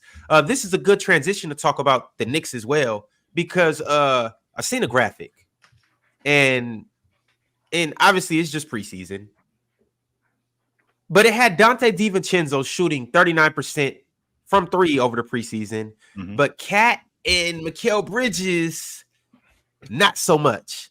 Cat shot 17% and Mikal shot 11%. Why the hell would Mikal change his jump shot? Like, get these dudes. Told him like, "Hey, bro, you need to change your jump shot." Like, bro, you shooting it well. What the fuck? Like, why would you do that? I mean, Mikal said he wanted to change it. Why? Because he said, if I remember, I might be misquoting him, so hopefully someone can correct me. He said when he first got to the league, they changed it from what it was in college. And then he ended up developing like a hitch in his shot around 2021. And then ever since then, he's been trying to get it back to what it was in college. And now we're at a point where it just looks. And that shit ain't nowhere near like that in college. That shit look like. It seems like he's been working back from 2021 is where it changed and went bad, in his opinion. And he's been trying to get it back to where it was in when did he come in? 2017, 2018? Yes. He's been trying to get it back to what he had it back then. And now we seem to be at the bad point where it looks worse. That shit look worse than Markelle Fultz jump shot when he first came back. It does not look worse than Markel's. I think that shit looked horrible. Another one of those instances where we just got to just sit back and see what happens. It might be one of those things we just not privy to. We don't, we don't know everything going on in their camp. So, you know what I'm saying? He shot 33%. It might not look the way we want it to look. His last year at Villanova? Let's just. You know what I'm saying? He shot 33%. Hold on. Keep going, Ox. Hold on. Keep going, Ox. Keep going, Ox. But no, that's all I have to say. No, I was saying, Mars. I was saying he shot. Ox, you going? Go ahead. No, I was just saying, give us some time. We don't know what's going on. I thought, but I was saying he shot when he first got in the league. He shot 33%. Then he went to 36, then 42, then 37, then 38, 39, pretty much 38. 37 last year. Why are we changing? Why? It might be about comfortable. What do you want to shoot? 45? He might just not be comfortable with like it. And this is where it comes. I don't know Mikal personally, and I'm projecting it. Maybe even when he was shooting good percentage, maybe it just didn't feel right to him. Like maybe that's what it is. But I also what did it feel like? He was squatting 700 pounds every time he shot a jumper. I'm not Mikal. Just shoot the shot. I don't. If it's going in, just shoot it. I don't know Mikal. Maybe I might just be way off base here. Like it might just be someone told him to change it for whatever reason. Because I might have gave him some badass advice. These NBA training and coaching staffs, they be changing people's jumpers. Yeah, Rick Carlisle changes everybody's jump shot. Yeah. So like maybe it was the team telling him to change something because they thought something was just not right mechanically, and then now he's just got to a point where he's just not comfortable with what he's doing, and now he's trying to change it back, and now it looks this bad, or maybe the Knicks got him and they decided to change something. I don't know what it is, but his jump shot has looked different. Like it's right there with JD SWE saying in the chat. Overtraining. That's what I'm saying. Like, and so Jordan, matter of fact, I peeped one of your videos when you was training one of the kids on some shooting, you know what I'm saying, the other day. And I was like, okay, I like that. My thing, so for me, I never like how you were saying Rick Carlisle changed the people's shots, other people. I never changed kids' shots and stuff. You know my thing is always I feel like the most important thing in your shot is finishing high and getting that elbow in. If you're not shooting all like this, you get your elbow tucked and you finish high. That's all I want you to do. It depends. Go ahead. What? I was about to say it really depends because like I don't change everybody's shot. Only way I change it, and I always tell them this: I'm only gonna change it if you can't do it consistently. Like if you can't do the same thing 100 times, or out of 100 times, you can't do the same things 90, 85 times, I'm changing it. But because I've seen shots go in. Just to be clear, Jordan, I wasn't criticizing your training methods. I was saying I was liking what you was doing. I was agreeing with you when you were just saying. I was just agreeing with you when you were saying like people had their elbow out. Some people can shoot with their elbow out. Like to me, if it goes in, because you got to understand, a lot of people don't realize what training as far as shooting. Shooting is cognitive skills. That's really all it is, because you have to measure the distance, you have to measure the timing of it, you have to measure the speed, the rhythm. Everybody doesn't have that. So it's like whatever you can do to get that ball in the basket, that's your skills in your brain that's getting it there. Now, if you need help, let's try to fix it a little bit. You still might not be a good shooter. It just looks good. But you can have a terrible looking shot, but if you shoot that a bunch and keep shooting and you learn what works for you, I can dig that. I always most importantly just make sure you finish it high. You know what I'm saying? Give it a chance. But with Mikal, I think it could be simple as just doing too much. Like doing too much. That's what I think it is. Once again, like I said, I don't understand what's going on. It might be way more complex or way more simple than that. I just think sometimes people like trainers, specifically trainers, and trainers will try to find something. Like, let me work on you with this. Hey, you need to work on that. Just so that they can be a part of your program. Yeah, so they can be a trainer. It's just like, bro, you don't got something for everybody. You know what I'm saying? Like, you can just this might not be for you. Get out the way. So I don't know what's going on. Whatever it is, Mikal's a professional. He's an excellent basketball player, and I'm sure it'll work out for the better. Mars, you had a question. Yeah, go ahead. Mars, because you had came up with a theory a couple of days ago where because I'm good at this doesn't necessarily mean that I want to continue to do this. So the way that Jordan just talked about Mikal Bridges' 3-point percentage. Well, sure, it's good, but the way I was shooting worked for me, and it may even be the same. So does this entail your theory about Anthony Davis? I'm an awesome 5-man, but if I was at the 4 and I'm basically doing the same thing, I'm more comfortable doing this. Yeah, I mean, it is possible. I do think it is. Some of it might just be comfortability. Now, I don't want to speak for Mikal. I don't know him. So I don't maybe he was comfortable with how he was shooting before and someone else has tampered with his shot. But someone gave me the quote, MBRK the Great. He said, when I came out of college, I tweaked it a little bit. And then my second year in the league, I had the hitch. And I've tried to build back from that. So whenever year 2 was, so that is 2020, he said he had a hitch in his jumper in 2020. And since then, he's just been trying to find something that fits to what he feels comfortable with, and now we just seem to be at the worst end of what he's at. Like, you look at his jump shot development through the years, it just seems he keeps raising the set point. That's like he's just bringing the ball up higher. It looks like I feel it's here before he's messing up. I feel like he's messing up with his rhythm when you do that. Your legs and your upper body are meant to be all in one, but if he's bringing the ball up higher and higher, that means his jump is now not in tandem with his release. So now he's relying more on his arm strength to get the ball to the rim than his actual body's momentum, which is why I think he's throwing instead of pretty much. He's like catapulting it basically. Right. But I just think he's just out of sight. Mikal got them long ass arms. Very hard to block. And that's why I think some of it might have been comfortability, and I think maybe that's why he's raising it higher because of how long his arms are. If you go back a few years ago, his release point was about here.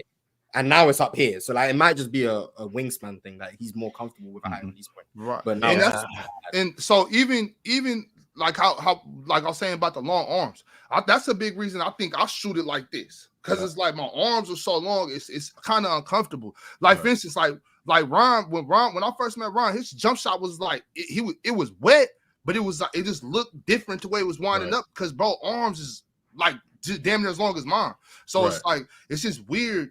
I think when you got like long arms, it just makes it a little different with your mechanics. It's like because people like coaches, they'll want you to shoot it just like them. Like, no, do it like KD shoot it behind his head. It's like he bring it up here. KD shoot it behind his head. A lot of people shoot behind their head. Bron shoot behind his head. It's a long arms thing. It's definitely long arms. But look though, what I'm saying is like, so if you can have a coach or a trainer that's trying to tell you to shoot like this, shoot like them, but we don't got the same body make. You know what I'm saying? Yeah. So it's like I can't do it like that. You know what I'm saying? It's different. It's weird. And I think that might have something to do with him switching up his mechanics, just trying to find something that's more comfortable for him. Maybe trying to find. I had a coach that was like, "Yo, I want you to shoot the ball more, but you shoot it too slow." You know what I'm saying? I'm just like, all right, but how do I change that? You know what I'm saying? Like, I don't know. So that could be something like that. Maybe he's trying to get his release quicker or something, you know? But see, as a taller guy, you can shoot the ball slower because it don't fucking matter. Like, nobody's gonna block it. You way taller than him. As a shorter guy, then you need a quicker release to kind of get it off. And to me, I say this all the time. There's no perfect model shot. Like, whatever goes in is what goes in. Mm-hmm. Like, it's no, your shot needs to look like this. Because like I said, people put it a lot. Your mechanics definitely matter.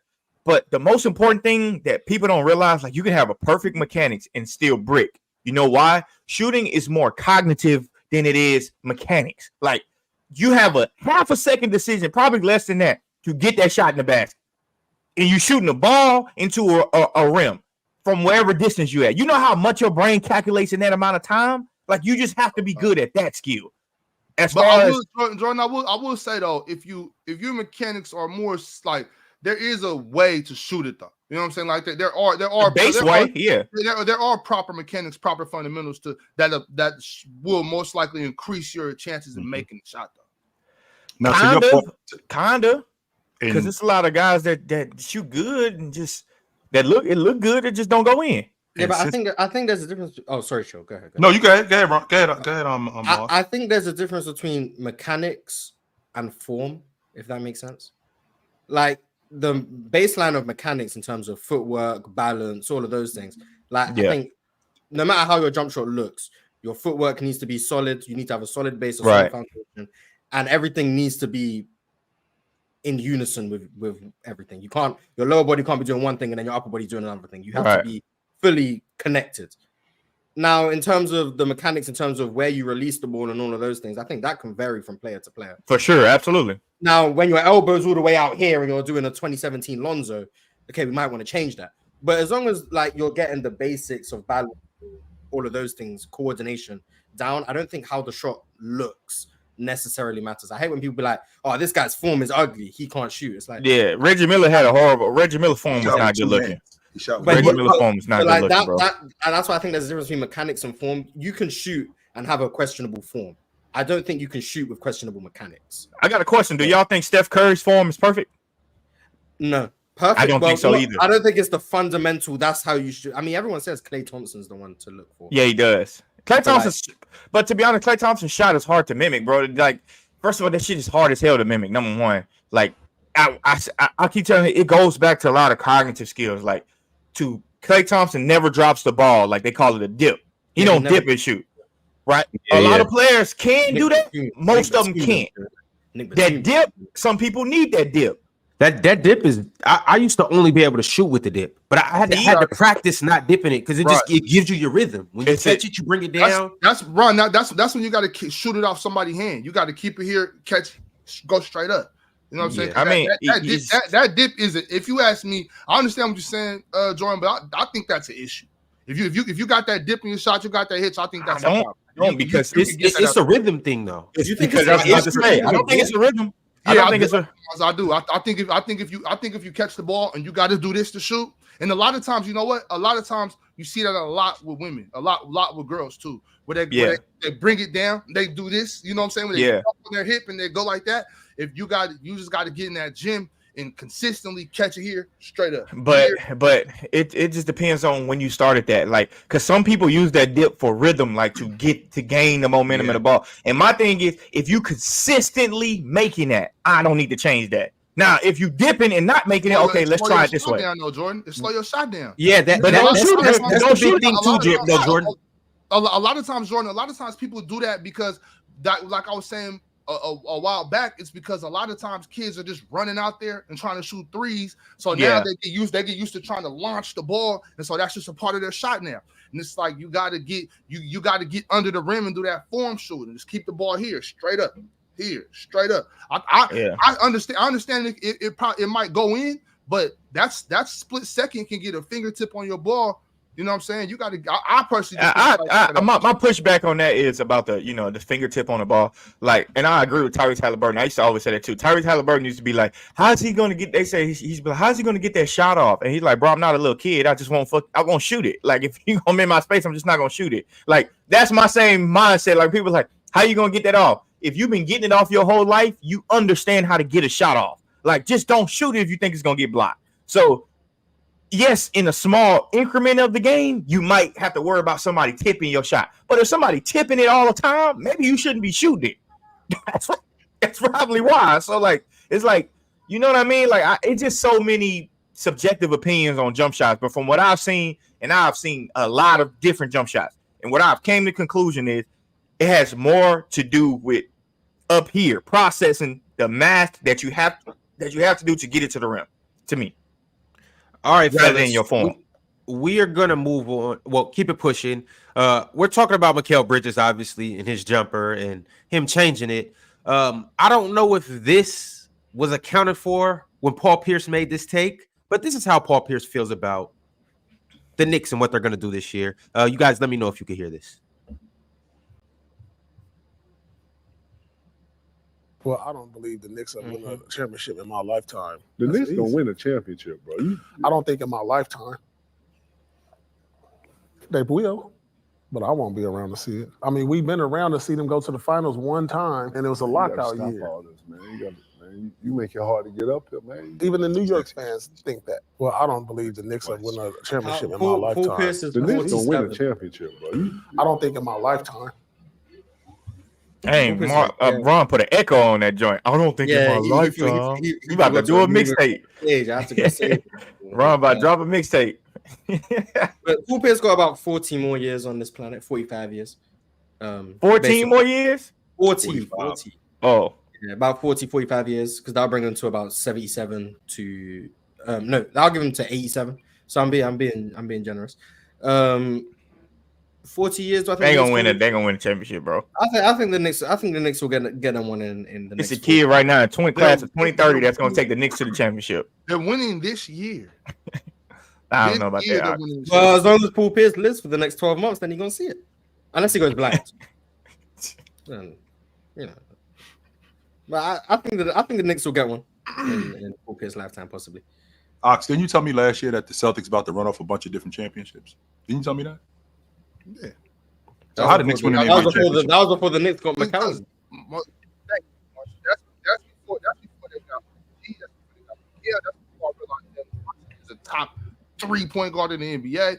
Remember Jalen Brunson convinced me in January. Mm-hmm. You know, and that doesn't mean the Celtics might not get one next season. Even though they just won it last year. They can win and lose them. They can win and lose them. Yeah, that's the thing. You know, they got the same team, but Al Horford's older. You know what I mean? Jalen Brunson might be getting better. Karl Anthony Towns might mesh well with the Knicks. Mm-hmm. I don't know. I can see. I really can see the Knicks running through the East this year, y'all.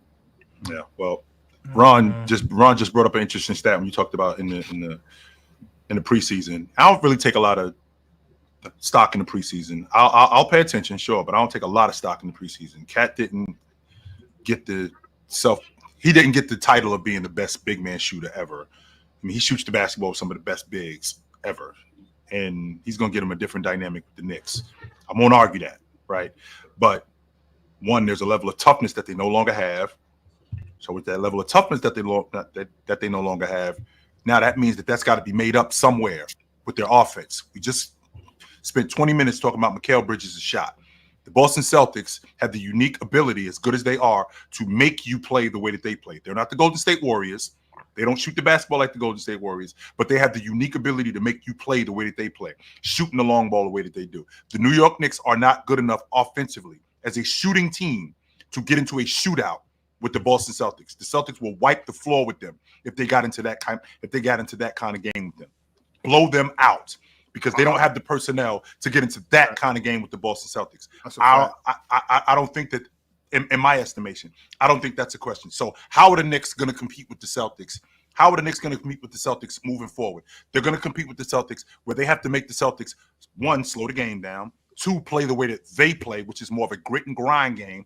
Now that means the Cat has to be more of a force, 1, in the paint, 2, in the mid post, and 3, get on the glass. Cat has never been, I think last season is the only time that he's not been a double-digit rebounder. So he's always been a glass cleaner. So that's never been an issue. So with all of that being said, Tibbs' offense, which has been a read and react offense so much, but they do run action. But with him being able to do that, Cat has to be more of a rugged guy because we can't get into that up and down shootout game with the Boston Celtics because they'll blow us out. I agree. I agree with that too. Celtics being a bad idea. I think it's a very bad idea to try to shoot with the Celtics. Just like I thought it was a bad idea when teams just try to shoot with the Warriors.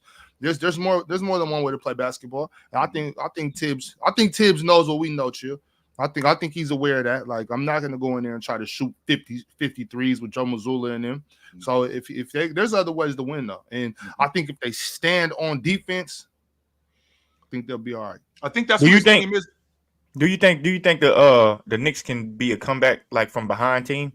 Like, can they come back from behind and win? Yes, because of how good defensively they are. Their defense creates a lot of their offense. So Mikal, his ability to defend on the wing, OG Anunoby, his ability to defend on the wing, Cat's ability to rebound. They can come back. They can fall in the hole and come back, and their defense can create a lot of their offense. The thing that I'm worried about with this crew is with their identity now, with having Cat being more of a finesse big, with their identity now being changed to a finesse team because they got a finesse big who shoots the long ball. And you might not see what you saw with Julius Randle, with that downhill guy, with that bull in the China shop kind of guy.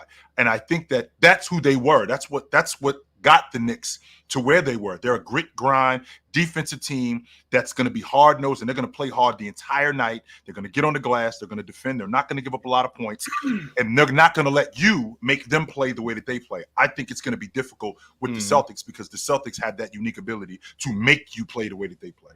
Chill. If the Knicks were healthy last year, they won the championship last year if they were healthy. If you got Julius Randle, if you got Jalen Brunson, if you have even trading for OG Anunoby, even if you trade for OG Anunoby, the Celtics beat them in 5 games. They mopped the floor with them dudes. I didn't know where Teal was going with that. They mopped the floor with them dudes. If the Knicks were fully healthy last season, the Celtics mopped the floor with them in 5 games. They smoked them. All the teams they killed them. The Celtics smoked them dudes. You got the Celtics, the Knicks running the table last year if they're healthy? Oh yeah. No. Oh yeah. Mm-mm. If the Knicks were healthy last season, bro, they would be the Larry O'Brien would be in Madison Square today. Nothing was changing in Boston winning a trip, in my opinion. I mean, that's fair. I'm not mad at y'all for feeling that way. I want to ask why. Why do you think that they run the table? Because you see how good they were when they weren't healthy. You bring if OG doesn't what was his hamstring, tear up his hamstring. Julius Randle, what's my Mitchell Robinson? Mm-hmm. Bro, that team was poised to win it. I think. Sure, they had a damn good team, Ox. I won't argue that. They had a even Josh Hart came up lame. You know what I'm saying? Like if those guys get healthy, I 100% believe that they could. Man, Tibbs' team never stay healthy though. Man, Tibbs get every bit of overtime he can get out of his players. He signed contracts and on that contract at the dotted line right underneath the bottom with small print, that joint say, "I will play you every single minute of this game. Be ready." Well, he wasn't good. He wasn't doing that last year until a lot of those guys broke down. I mean, if I'm not mistaken, Josh Hart wasn't in the top 10 in the league in minutes. Now all of a sudden you got guys go down and he has to play. I think that if I'm not mistaken, the Knicks lost 3 of their 5 starters. So these other guys have to play. Now who is he gonna go to? Sims, who's a ridiculous athlete, who looks great, runs fast, jumps high. He doesn't know how to play basketball at the pro level. So I can't go to him, unfortunately. So the other guys that I have to stick with, I got to stick with Josh Hart, who's now cleaning glass. Would I much rather have 7, 8, 9 guys? I would absolutely love that. But Tibbs couldn't do that off the strength that a lot of his guys broke down. I think he's in a different position this year off the strength that he's got more guys. I don't have to play Cat 40 minutes. That's hard play. 33 minutes a game last year. I don't have to play Mikal Bridges. I don't have to play Mikal Bridges, who's been an Iron Man, by the way. I don't have to play Mikal Bridges 38, 39 minutes. I don't have to do that, right? I don't have to play OG Anunoby 37 to 38 minutes because I got plenty of guys in the rotation who can relieve these guys of minutes, and they could give me good minutes in the process of that. Because with the exception of the Denver Nuggets, you're not winning the NBA championship with 6-7 guys. The Nuggets were an anomaly. And why? The Nuggets were an anomaly because they had the best player in the world. You ain't got the best player on the planet on your crew. So you're going to need more than 7 to 8 guys. It's not going to work. They don't chill, but they had Bojan. If Bojan and Julius stay healthy last year, I love Julius. You know how I feel about Julius Randle. You know how I feel about him. Only Julius and Bojan. If those two stay healthy, I'm not talking about everybody else. Just Julius and Bojan, they win the championship last year. Yeah. I'm going to be interested to see this, Ron, and I'll be interested to see a style of play. And I know y'all dudes think I'm crazy, but Jayson Tatum look at Mikal Bridges like he a bucket of extra crispy and a 6-pack on ice. Do we look at OG like that? No, wait. Before you move on from that, because chill, you always go to that, and that's fair. That's fair. But it's a little different when I'm guarding you and my man OG over here. It's different. It's different. I'm guarding you over here. It's not the same thing. He's not giving him 33 a game. Like that's Ox, just so you know, and I want to make sure we clear because I can appreciate your logic. I was about to say, Ox, just so you know, just because you run with a bunch of bigger bullies, I still know you though. I know you. Even though you running with a bunch of hard dudes now, and you running with a bunch of bigger dudes, I still know you. And if I could single you out, oh, you ain't getting the best of me, not you. You can't. We wolves. We run in the pack. You can't single me out. You can't pick on me. That's what I'm saying. Like one-on-one, anything can happen. Like I'm 100% with that. I don't believe Mikal could just lock up Jayson Tatum. It's a defense is so team oriented. It's a lot. It's very defense team oriented. You got to be very detailed. Pippen, you got to be Gary Payton type defender to be able to stand alone. Like these guys, you got to have some backup on defense. And if my whole team is on the same page and we moving like a pack of wolves, orchestrated, and I'm talking about controlled chaos, it's not going to look the same for Jayson Tatum. Don't forget them silver dollar eyes we've seen Jayson Tatum have. Well, we haven't seen them. New season, same silver dollars. Hey, there might be. It used to be Jimmy Butler. Now it might be Mikal and OG. That was years ago. One that was years ago when I was a kid. 2, the Celtics run a lot of action to mismatch hunt. They do a lot of that, a lot of ball movement. It's not just that's why the Phoenix Suns weren't what they could have been, because it wasn't just throw the ball to this guy and you go one-on-one. Nah.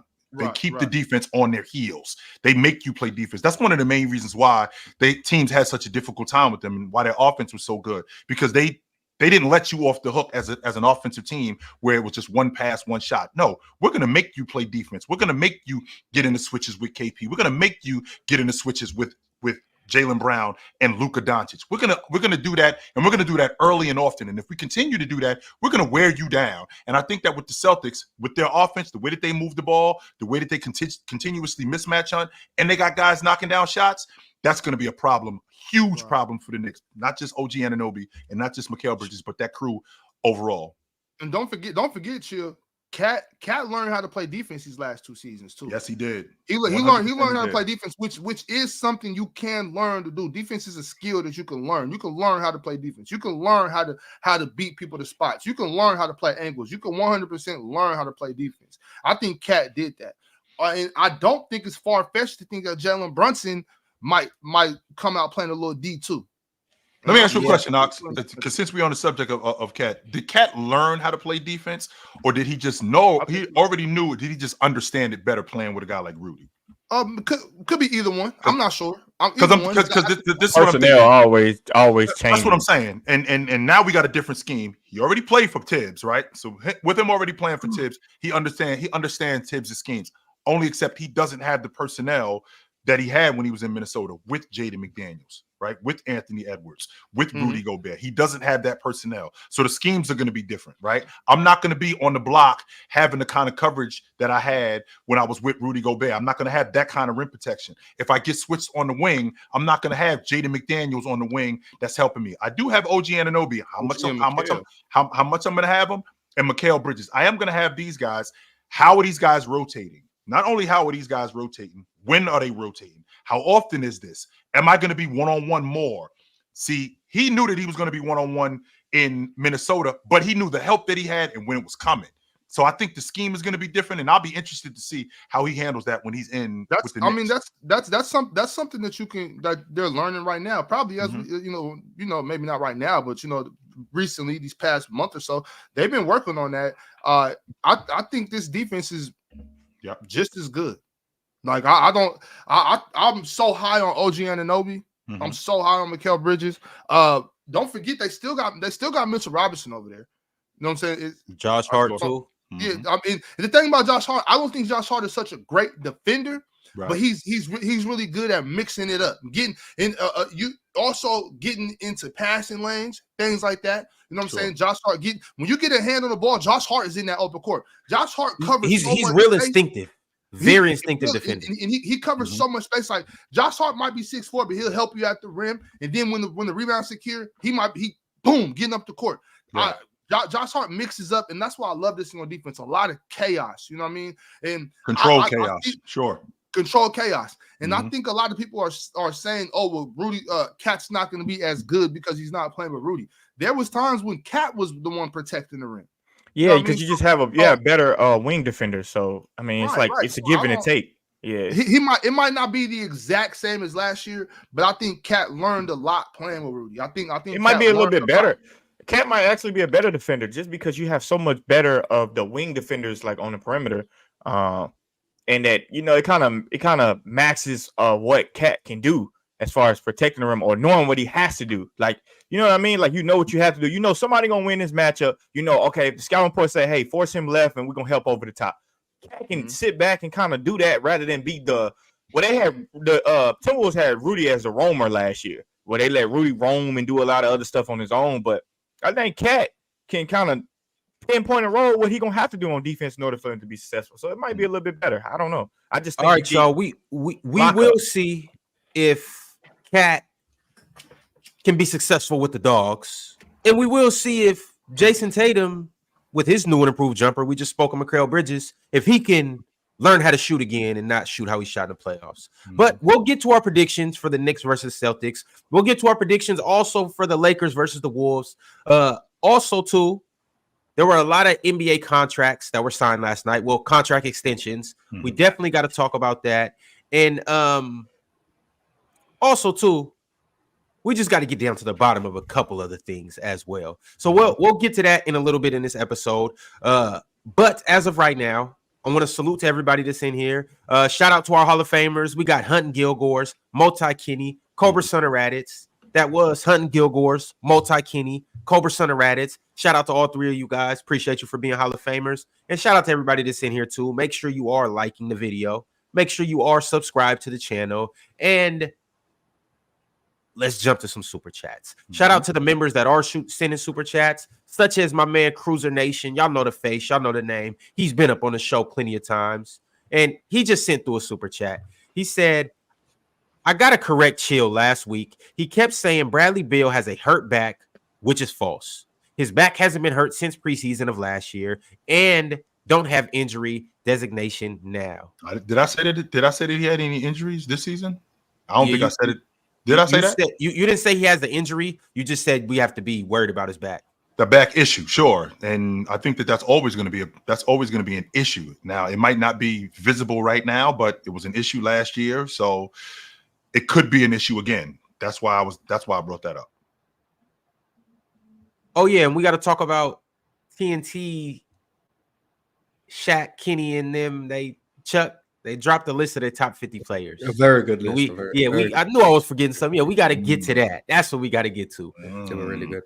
This was Shaq's list because I seen Shaq. All three of them, they all made the individual lists, and then they had like a combined one that showed. Yeah, I didn't like Shaq's list. Shaq's list was garbage. It was ass. It was one of the worst. Shaq lists list is always garbage. Yeah, he had Sabonis at 40, right? He had Sabonis at 40. Sucked.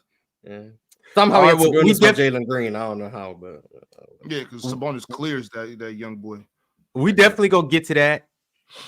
Shout out to William Harris Jr. He became a member today. Shout out to Outcast Rail, also became a member. William Harris Jr. then said, "Praise Jesus Christ." #Lord and Savior. I think that is regarding the NBA starting tonight. Oh, definitely thank the Lord. Shout out to Jesus. MP13 said, relative to previous MVPs, what level of player is Tatum better than? You might have to go back to Rose, and that's looking like an outlier. You'd have to go back to Derrick Rose. Is he better than Derrick Rose? He just retired, man. I ain't trying to speak. Of course, that's not slander and saying somebody better than you. Nah, we ain't gonna do that. He just since Derrick Rose is probably the last one that Jayson Tatum was there with. He's not anyone else. So Derrick Rose will have to be the one you'd have to go to. All right. Zamzay has been a member for 11 months. Zamzay said Boston winning 59 games. Luka MVP. Mavs #3 seed. 59, huh? I doubt it. Cultured Bandit said, I'll wait for Ox to get back. MP13 said the 21 playoffs, Kawhi was the best perimeter player I've ever seen. I've never seen a perimeter player scoring 30 plus on Shaq level efficiency from two. I seen KD do that, man. I seen KD do that. That dude's be chill. That's what I'm trying to tell you. Chill. I'm trying to. He was elite in 21. I won't argue that, Ox. He was elite. Chill. Kawhi is a knee injury away from being the GOAT. Y'all got to understand how good this man is. A knee injury or multiple knee injuries? A knee ailment, a knee, what do we call it? A knee condition. That's a knee what it condition. A Wilt Chamberlain, Lonzo Ball knee. Yeah, he's arthritis in the knee away from being the GOAT. I need y'all to understand how good Kawhi Leonard is at basketball. I never questioned his game, Ox. Never. GOAT written all over him. Never questioned his game, Ox. As long as you and I have spoken, I have never questioned Kawhi Leonard's game. Kawhi Leonard is one of the best basketball players that I have ever seen. With a basic game, it's not a lot of extracurricular nonsense in Kawhi Leonard's game. A lot of basic stuff in his game. But the basic stuff in his game, very much like Jordan, he does it better than a whole bunch of other people. There's not a lot of people who do what he do. Mid-range game, money mid-range game. Shoot the long ball. I don't need to shoot 8, 9, 10 threes. Nope. 3 or 4 is good enough. That's good enough for me. I'm straight with that. I can play on the block, right? I can play on the block. I'm an elite perimeter defender. I'm not a good perimeter defender. I'm not a great perimeter defender. I'm an elite perimeter defender. Problem is, I got the knees of a 66-year-old. That's the problem. Yeah, he still gave us some good years, man. Yes, he did. 100% he did. 5, 6 great years out of Kawhi. That's an understatement. A great is an understatement. Hanzo didn't send through a super chat, but he asked a very good question. He said, "Playback tonight." Chill. Are you gonna be somewhere tonight? I am going to be somewhere tonight. Yes, sir. I am Where's going to that? be on playback. I'm doing the Minnesota Lakers game tonight on playback. Yes, sir. I am. I will be there. In effect. Yes, sir. I'll be there too. Look at Chill not during the Boston game. He trying to beat the allegations. I see. Well, that's because I got some other I got something else I got to do before that. If I didn't, I would have done something. Yeah, he getting some mess today. He called it fluent and Chill nonsense. That's crazy. It is not nonsense. I got something else I got to do today. So sorry, I have other obligations. Let me rephrase that. All right, okay. Not nonsense. No. Should have told Boston to just delay that game so you could do Fluent and Chill and then do the Boston game. No, that's they fine. probably would have.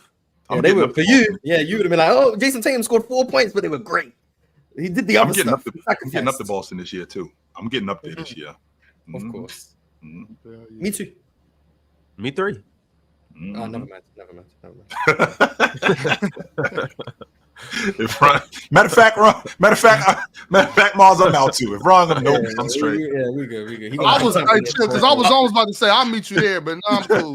I'm gonna be in the crowd like, "Eat it, Tatum." No. I'm not hanging with this dude. I swear I pulled up to Boston with a big ass sign. Deuce put them things on you, Ron. You better be easy. Relax on how you run up on Deuce. Up on you, like, bro. Relax how you run up on Deuce. Don't let, problem with Deuce. Don't let the light skin fool you. Do not let the light skin fool you. No. Cultured Sonder. He said, Ox, the fat lady hasn't sung yet, but she definitely humming. She got that tea. L lose niece. Ox, she got that tea. She warming up the vocals. Yes, she is. Go ahead. 100% she doing that. Joshua Sue. We're just gonna call you that, my friend. Joshua Sue said, "Love from UK. Mars, keep cooking." Sorry, Yakuma. Very typical British name, right there. Sorry, Yakuma. Sorry, Yakuma. Hey, Ron. If you go to TD Garden and get to talking crazy to about JT and Deuce run up on you, gonna take your belt off? You gonna whoop his little ass? Deuce bad. Hey, nah, chill. Deuce bad. As hell, Ox. As hell. He need his ass. Hey, as hell. You remember when they was going around asking people who would watch Deuce or whatever, and JB was like, "Nah, he bad." Like, as hell. Somebody need to take that belt off and light his little ass up. He run around the garden like it's his, for real. Badass.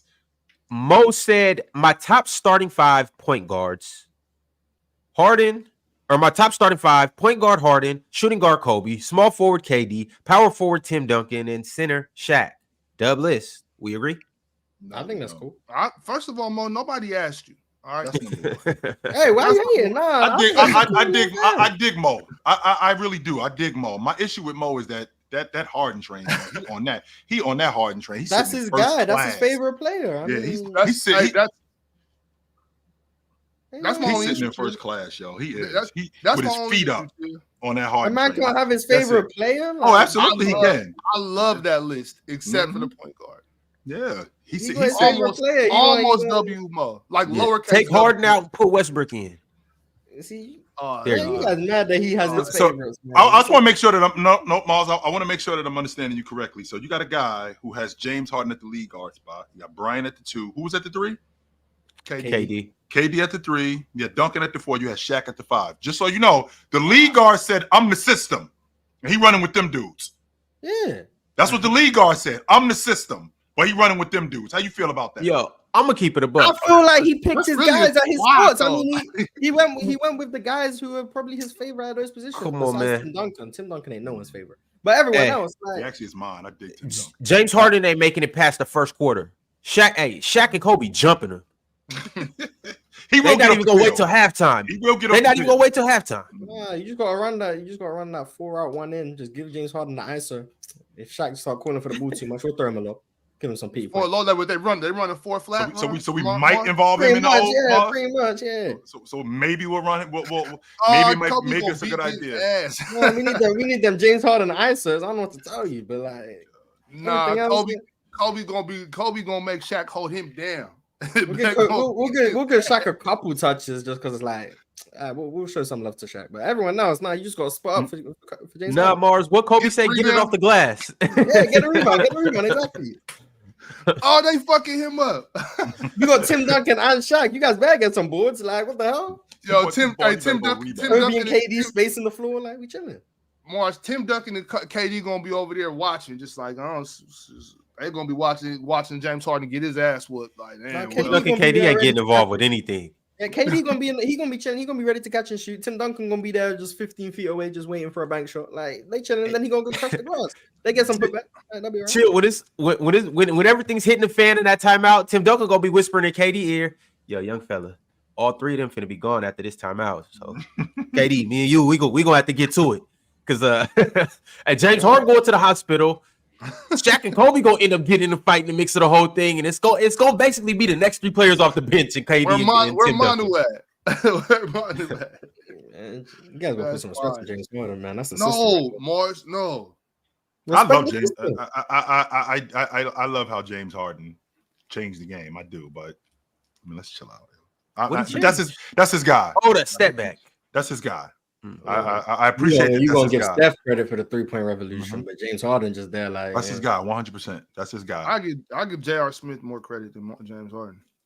Man, Respect James Kyle Harden, Korver. James Harden, he the system. He said the rules changed because of me. Like he knows his impact. That's cool. Shout out to James Harden, man. That's one of the best players we ever seen. Easy. OG Shout out, team Mark.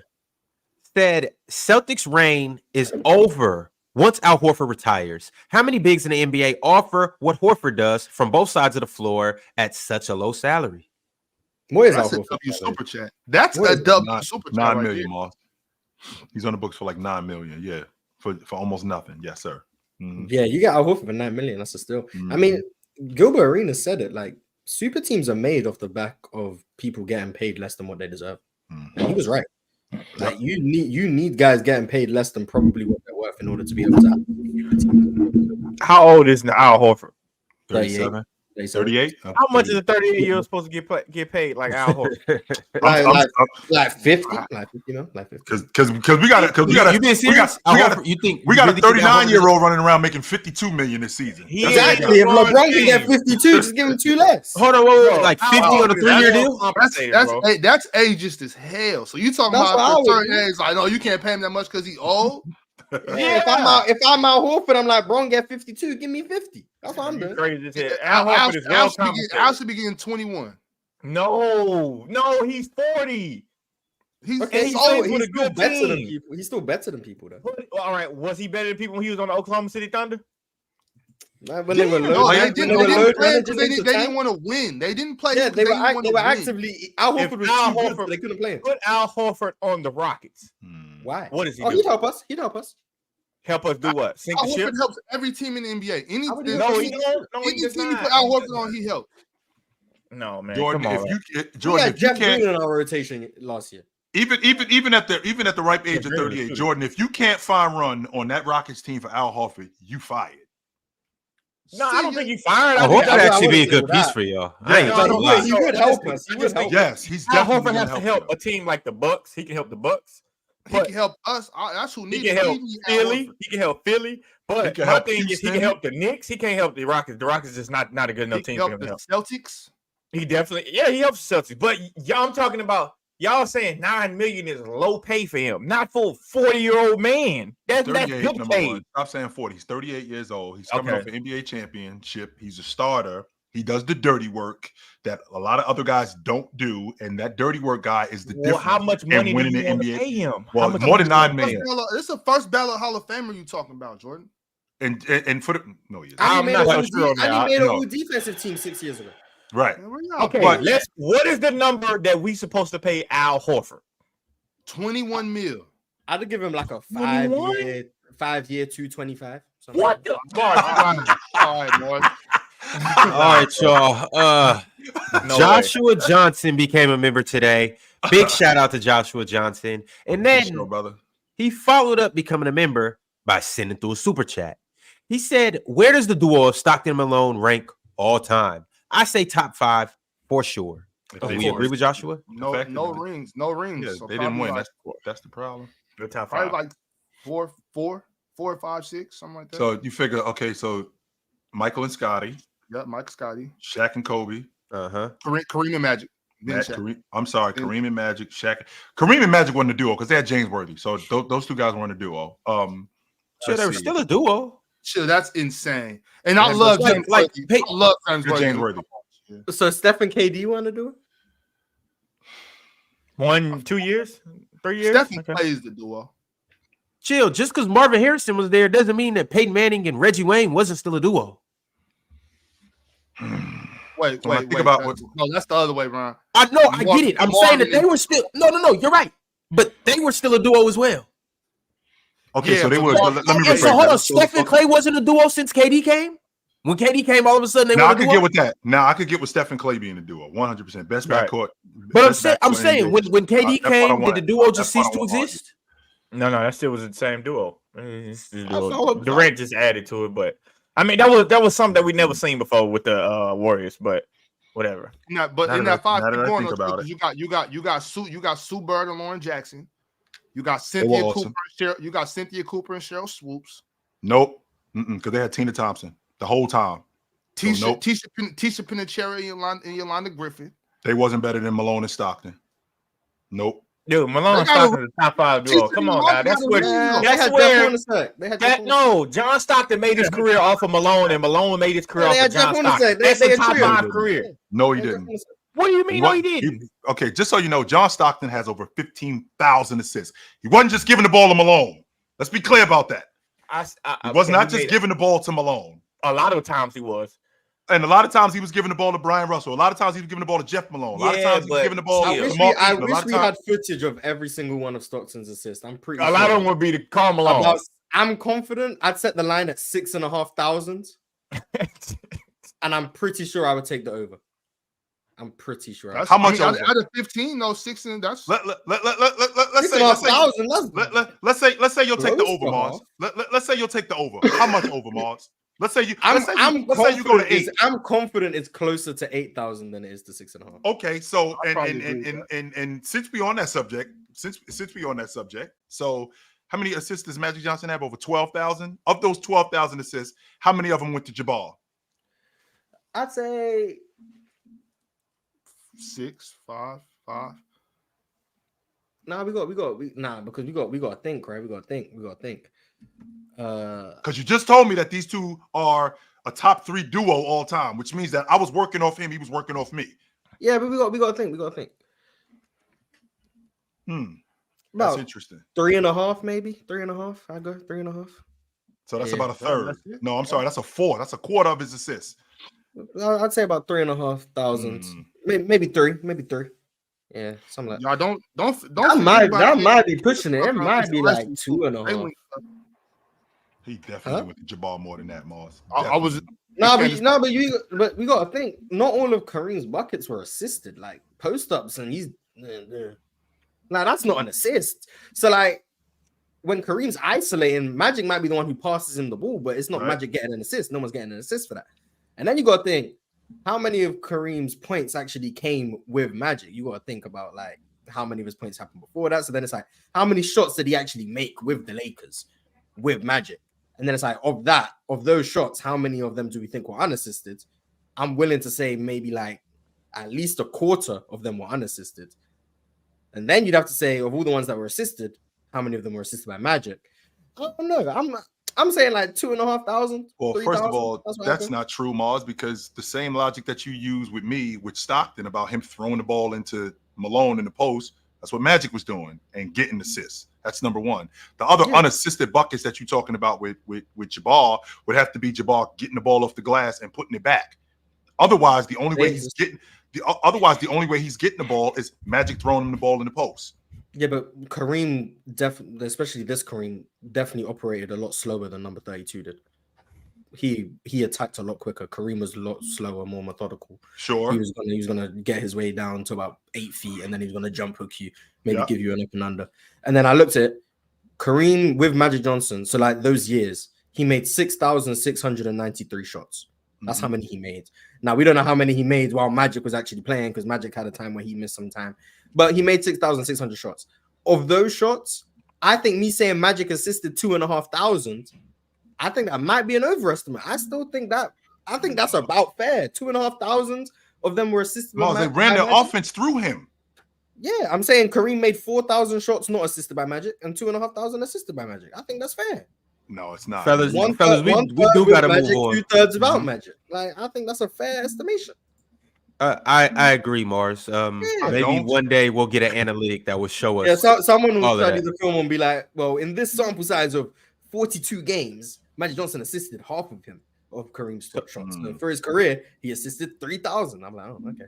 If you got the time to do that and you're watching this right now, first like the video and subscribe, and then get that over to us. We would love to break that down and talk about that here on the show. But as of right now, DSG Piccolo sent through a super chat, and he said apparently the plan for the Warriors was to get PG while keeping the assets needed to go after Laurie. Laurie being a part of Plan A. Maybe Pods wasn't what held up the trade. They tried to get PG and Larry Markkinen. That would have been insane. Yeah, I would have had them going some places. I ain't gonna lie. Would have had them going some places. They got PG, Larry Markkinen, and still had Draymond. Would have been moved. No, it didn't happen, so I'm not moved. But I would have been moved. All right, y'all. Shout out Arch Diddy. But All right, let's get into it. There were some trades or some contract extensions that happened in the last 24 hours. I need to hear you guys' thoughts on What is up with Ox's picture? He got chicken in his pocket. He got chicken. That's a long-standing joke, Jordan. you just had to be there. All right. Hey, chat. If y'all know, you know. If you're new, you won't understand the significance of this picture. Unfortunately, we don't have time to get into what exactly this means, having chicken in your pocket and all of that good stuff. But hey, man, sometimes Ox walks around with chicken legs and breast and thighs in his pocket. That's just what he does, man. For real. That's not no nonsense neither. He does. That's going on. But all right, y'all. Here's what we got right here. We got some contract extensions, and I want you guys to tell me how you feel about these certain contracts. So the first one, Sengun signed or Sengun. Yeah, put some respect on our franchise. Sengun. Yeah. Alperen Sengun. He extended for 5 years, $185 million. How do we feel about this? That's a steal. Love it. This is definitely a steal. Yeah. I thought he was and I wish I could go on record and say this, but when I saw the Rockets pick him in the draft, and when I seen him get drafted, you know, you make a couple phone calls, you say, "Hey, he was like that in the Turkish League." Somebody said, "Who's the MVP?" Hell yes. Who's the yes, MVP? I know, but you know, he was young too. He's like 17. But somebody was like, "Hell yes." It's not just. There's a difference between yeah and hell yeah. Hell yeah. It's like, no, he like that. Yeah. So it was like, and when I saw clips of him, like I was a big Rockets fan, so I would go back and rewatch what they see, the draft tape, and I'm like, damn, this dude might be a guy. Every year I seen him play, he showed me he is a guy. And I honestly genuinely think they don't give him the ball enough. I think every action needs to be ran through Sengun. Every action, and let him pick the defensive part until we get a solidified two guard. And I'm throwing shots at Jalen Green. Yes, I am. Until we get a solidified two guard that can say, "All right, I can take over this game." But we don't have We don't have a player on the team that can take over the game better than Sengun can. And I love Jabari Smith, and they kind of like a Batman and Robin. It's kind of hard to see how they're gonna work that duo over time. I'm curious to see if they're going to give Jabari Smith the extension when his time is up. But I think the Rockets need to maximize Sengun and make him Jokic. Let's get on that Jokic train. Let's try our best to get Jokic up here and Sengun like right here, so he'd be baby Jokic. And I think we're good with that. No, I think for the most part, I agree. Definitely is still, when you look at his contemporaries and what they got, like the 5-year 224, which is like the max rookie extension. Sengun taking what is 40 million below that. He has a player option, so there's that. But him taking 40 million below that is a testament to him, A, wanting to win, understanding like how much max rookie extension would affect the franchise long term. Yeah. But B, I think it's just I think it just shows that we're trying to keep the whole young core together, at least until some of them show that they're probably not. I'm gonna give you some pushback on that when we talk about Jalen Green, but I'm gonna give you some real pushback. I feel like at least Sengun and his representation, I feel like it clearly just wasn't about the money for them. I feel like it was about trying to build a winning team as quick as possible. And Sengun taking what I think is less money, but I think is guaranteed he would have got offered a max next year from a different team. And then that player option is worth $40 million, Mars. Yeah, and he's probably not gonna accept it because he's gonna be worth. That's what I'm saying. Yeah. And that's what I was saying. That player option is worth that $40 million that you're saying he's losing. So them adding that player option, well, they said, well, since we add the player option, we're not gonna give you the $40 million. Yeah, so like I feel like I feel like it benefits both parties, and I feel like we can get into the Jalen Green one, but I feel differently, but kind of similarly in a different. We'll get to Jalen Green when we get to Jalen Green. Sengun's one it's a great deal. I'm very happy with the Sengun one. Very, very happy. All right, well, shout out to Sengun. He re-upped on his contract. The Rockets got him at a discount from what you guys are saying. Ron, if I'm not mistaken, he came in 21. Is that correct? Yep. So he was in that Mobley draft, Cade Cunningham. Yep. Jalen Green was in that draft too. Yep. Jalen Suggs. So I'm thinking about the guys who ended up getting extended. So essentially, Suggs got a massive amount of money, bro. Yeah. We'll get to that next. Sure. So what I know we got to move on, Ron. What I learned is they've made it clear who their franchise guy is. And with them making it clear who their franchise guy is, they didn't want to overpay for him because they're not entirely sure, but they're sure enough, right? They're sure enough to do this right now. And with them being able to do that, that gives them flexibility to build and continue to build with this unit. When I saw Sengun working out with Olajuwon, I was thinking to myself, okay, this looks like a guy who you may be able to build around. Maybe. I'm not saying that you are completely, but you may be able to build around him. I love his skill set. I love his demeanor. I love everything about his game. The fact that he got hurt last year, that kind of threw a monkey wrench in what they were trying to do, because they were on the doorstep of making a push to make the playoffs.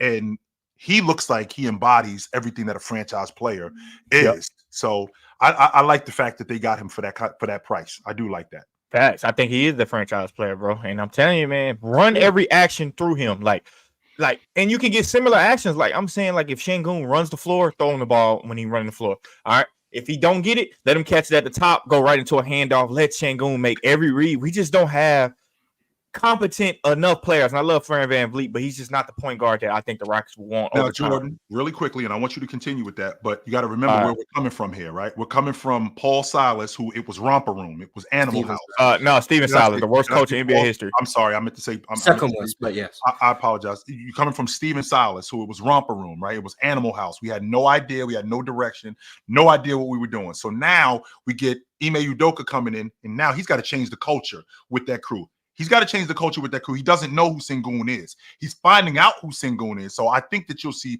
more action with Sengun with the basketball, whether it's on the perimeter, whether it's in the box. I think you'll see more of that, but he had to feel out what he had first. He couldn't just, I was just going to run the action. I don't even know who this guy is. I don't. Yo, fellas, I agree. Just hold that thought right quick, Jordan. My man Arch4 sent through a $20 super chat. He said, Arch Diddy is not a member of the Arch family. He's an imposter. Arch Diddy, do something with yourself. Damn. And stop trying to bite on the greats. What did he say about voluptuous cheeks? Hey, nothing. Whoa. That's why his name is Arch Diddy. What? W baby. This is a family show, y'all. All right, but Jordan, proceed. And for what it's worth, I disagree when you say that the Rockets outside of Sengun don't have somebody that can take over. I think they got two guys, but but this is what I'll say. You better not be talking about Ben Thompson. You talking about Reed Shepherd. Yeah. I know Ron is going down that Reed Shepherd train, and I like Reed Shepherd. But let's have this conversation at the end of this season about Reed Shepherd. But my thing is with Sengun, we got guards like Fred VanVleet, Amen Thompson, Jalen Green, Aaron Holiday, and Reed Shepherd. Okay. None of those guards. You was gonna leave Reed out of that? Yeah, I was, because I said we are gonna talk about him after the season. But Morris put him in there. But what I'm saying is in the rotation. So yeah, I know he will be. But what I'm saying is there isn't a guard who's more competent than Sengun when it comes down to making reads. That's what I'm saying. And since that's the case, I want all my reads to be made through Sengun. All of them. Jordan, I don't think that's a knock to the guards, though. Like, I still believe Jalen Green can take over and score. I don't believe that. That's what. I mean, okay, well, Jalen. Okay, we can have because we're going to get to Jalen Green's contract. Jalen Green has shown the capability, albeit inconsistently. He has shown the capability, right, to have that takeover mentality and skill that you're alluding to. The issue is, it's been so few and far between in his career so far, right, that it's hard to bank on that and say, "Oh, we got this guy who can do this." Because wait a minute, Mars. I mean, he's just not that good of a defender either. Wait a minute, man. I mean, okay with that. This is the first year. Well, see, I think you guys are being unfair to Jalen Green off the strength that this is the first year. This season that just passed is the first year that he's actually had some structure. Yo, I live in a house with my aunt who ain't never home, my uncle who worked 12 hours, and my cousins. We just running around. Now, but what's the ceiling on that, Chill? What's the ceiling on Jalen Green? Oh, I'm glad you brought that up. I mean, he's only 22. I'm glad you brought that up. I think the ceiling on Jalen Green is Jordan Clarkson. But go ahead. Oh my God. He's already better than Jordan. He had a ceiling. He had a ceiling. But he surpassed Jordan Clarkson. No, Yeah. it's gonna He slow is down, better and he's than gonna He's slow gonna down and go be regress? right be Jordan. Oh. Yes, and gonna be right there with Jordan one of Clarkson. the main You don't reasons get This why is shit up nasty, together. Jordan. This is nasty. it is Hey. absolutely because one of the main reasons why Six these man. great players, one of the main reasons why these great players are who they are, because there's been some structure in the organization that helped them get better. Not Jordan, I'm sorry. Jalen Green, when he got with Steven Silas, it was romper room. Like I said, Yeah. it was no direct. All of a sudden, now my mother's back, my father is back. You know, the rooms are clean. We got some structure here. Now I got to get used to this. This isn't to say that I won't be good at it. I just got to get used to it now. And it wasn't that I could walk in and out the house whenever I feel like it. I know. don't have to clean up the I get room. you. I I don't get have to do you. any of that. Now I'm actually doing that. I And- get you. and, Still, and when you but- saw him that last month and a half, what was he, Miles? 27, 7, and like 4, something like that. It was 20. It was 27 something. I don't know. Yeah, 20 something, It was something like- it was like I that. know, And I now know. we have that structure. And we have something to build on. That's why I love the Rockets the way I love them, because now you have a different culture there. You got a different guy at the helm, and I think you have somebody who's holding Jalen Green accountable. And I think he wants that. I don't think that he's scoffing at that. I think he wants that. I get Also, you. Chill. also I'm Jordan, agreeing. you saying playing through out, that's not a knock to anybody else. Like, it's a lot of teams that you could put Alp on and they will play through them. For instance, the Kings play through Sabonis. Obviously, the Nuggets play through Jokic. The Heat play through Bam. Like, that's a good thing. That's an asset to have. Yeah. Like, that doesn't But that that's not what doesn't I'm mean that saying. the guards are inefficient or insufficient enough to that's not what I'm do what they saying. do. I'm saying in order for the Rockets, like obviously I'm talking about the Rockets being a legitimate team, like a team to look out for. I'm saying with the guards that we have, we're not good enough for them to be doing the things that they do on offense. When you could just give the ball to Sengun, or they don't defend good enough for us to be okay with it. That's all I'm saying. Did you like? And it's just preseason. Was there any signs of encouragement for you from Jalen Green in the preseason? Shot selection was a little bit better to me. I thought it was a little bit better, but to me, I don't know if it's signs of encouragement. It's what I've seen all along. I've been programming Jalen Green's game, not from the worst, from the very best. That's where I'm programming it from. Like, okay, at best, this is how I see Jalen Green. Mm-hmm. And at you got best, to Jordan Clarkson. no, I was just drawing about that one. But Okay. at best, I'm saying I think he's better off the bench. Not saying that he can't average 22 off the bench, because I think he He's can be not a that guy. rotation player. He is But not. I just Chill, I don't can't exactly hate that. I just can't see I him being get a what he's starting saying. shooting I get guard. what he's saying in terms of just being a scoring punch and like he's not. Yeah, gonna, be he's a not great defender. playmaker and he's not a great defender. He's saying he's built like a 6-man microwave type. I get what he's saying.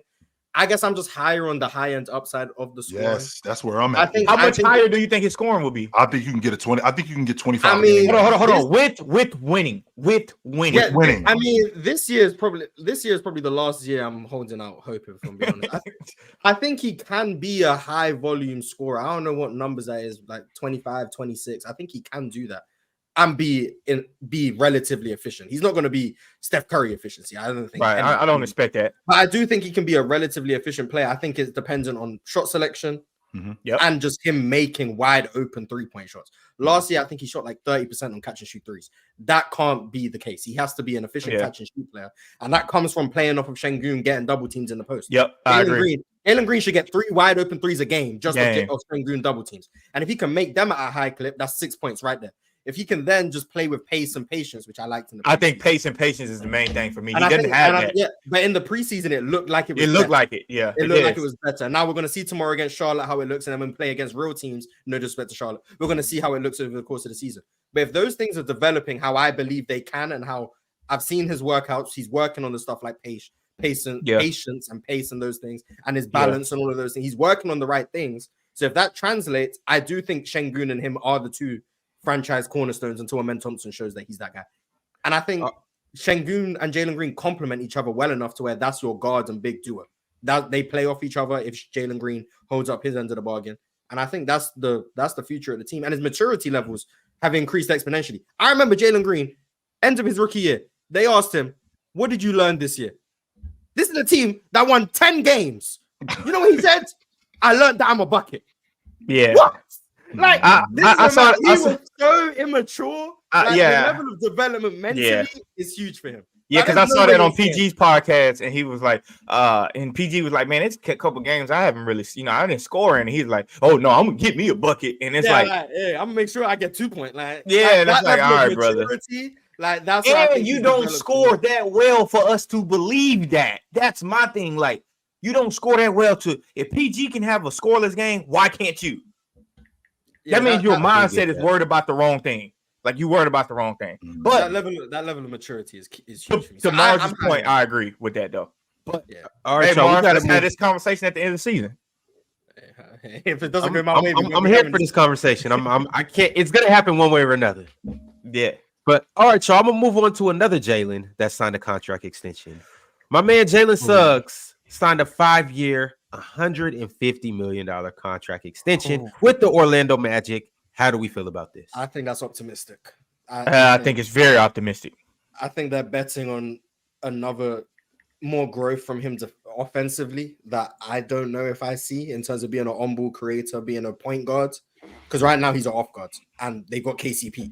KCP is going to be their 2 guard. So I think they're projecting development as a point guard that I personally don't see. And I don't think this contract I don't think he's going to be worth 150. But I do think he's still one of the best defenders in the sport. I still think he's one of the best backcourt players as a complementary piece. Mm-hmm. But for 150, that's a lot, bro. That's a lot of money. I think it's a bit steep. But shout out to him for getting his money, and he is one of the best defenders in the league. So I just want to make sure that I'm understanding you guys correctly. I got a 23-year-old all-league defender who's getting better, and I already got my franchise player in Wagner, and I'm gonna. I already got my franchise player in Wagner, right? And who? In Wagner. Who? Yeah. What's your dog saying? Who? Can I finish? There, I already got my franchise player in Paolo. In Wagner, and then I'm gonna re-up Paolo. I'm also. Oh, you mean you've already? I already locked up. I already locked up. Yeah, I already locked up Wagner, and then I'm gonna extend Paolo. Now remember. Right now, remember where we are. We're in a space where the salary cap is going to go up. So this $150 million deal is the same thing that happened with Jalen Brunson. Yeah. Do I think that he's going to be as good as Jalen Brunson? I don't think that he's going to be as good as Jalen Brunson. However, that $100 million deal that Jalen Brunson had, that shit looked like peanuts today. When he signed that. Now, Jalen Suggs, who at 23 years old, all-league defender, who can knock down an open shot, I think that they can shore up the lead guard. In 3 years, that $30 million that you paying him, I think that's going to be a bargain off the strength of how much better I think he's going to be. I just don't see that much offensive growth, if I'm being honest. And then how much offensive? I don't think that you need a lot of offensive growth from him because I already think $30 million. And here's why, Mars. I think you are. I think that if you have a guy who can knock down an open shot, and who can just be a threat offensively, he doesn't have to be a knockdown open shooter, but if he can knock down an open shot and be respected and be an all-league defender like he's become, and I'm still running my offense through both Wagner and Paolo, and I get me a legit league guard, there's no reason why that $30 million is not going to look like a bargain. How much is Herb Jones getting? Herb Jones still on his rook deal. They extended him. Did they? Yeah, they extended Murphy. They extended Murphy. No, they extended Herb like they must have just. Did they? Because that man's gonna be making 12.9 million, 13.9, and 14.9. Trey Murphy got paid a lot of money. Jalen Suggs is not worth twice as much as Herb Jones. No, he is not. No, 100% he is not. That's why I'm like when we're building these ideal championship rosters, like the Magic are trying to win. You can't be paying, in my opinion, you can't be paying Franz 40 million plus a year. Paolo's going to be getting the max rookie extension, and you're paying Jalen Suggs 30. Like, I just don't think that logistically makes sense. Now, credit to Jalen Suggs for getting his money. But when you're trying to build a championship team, Jalen Suggs 30 million a year is not a contract you want to be giving out. When Jalen Suggs going to be like your 4th best player.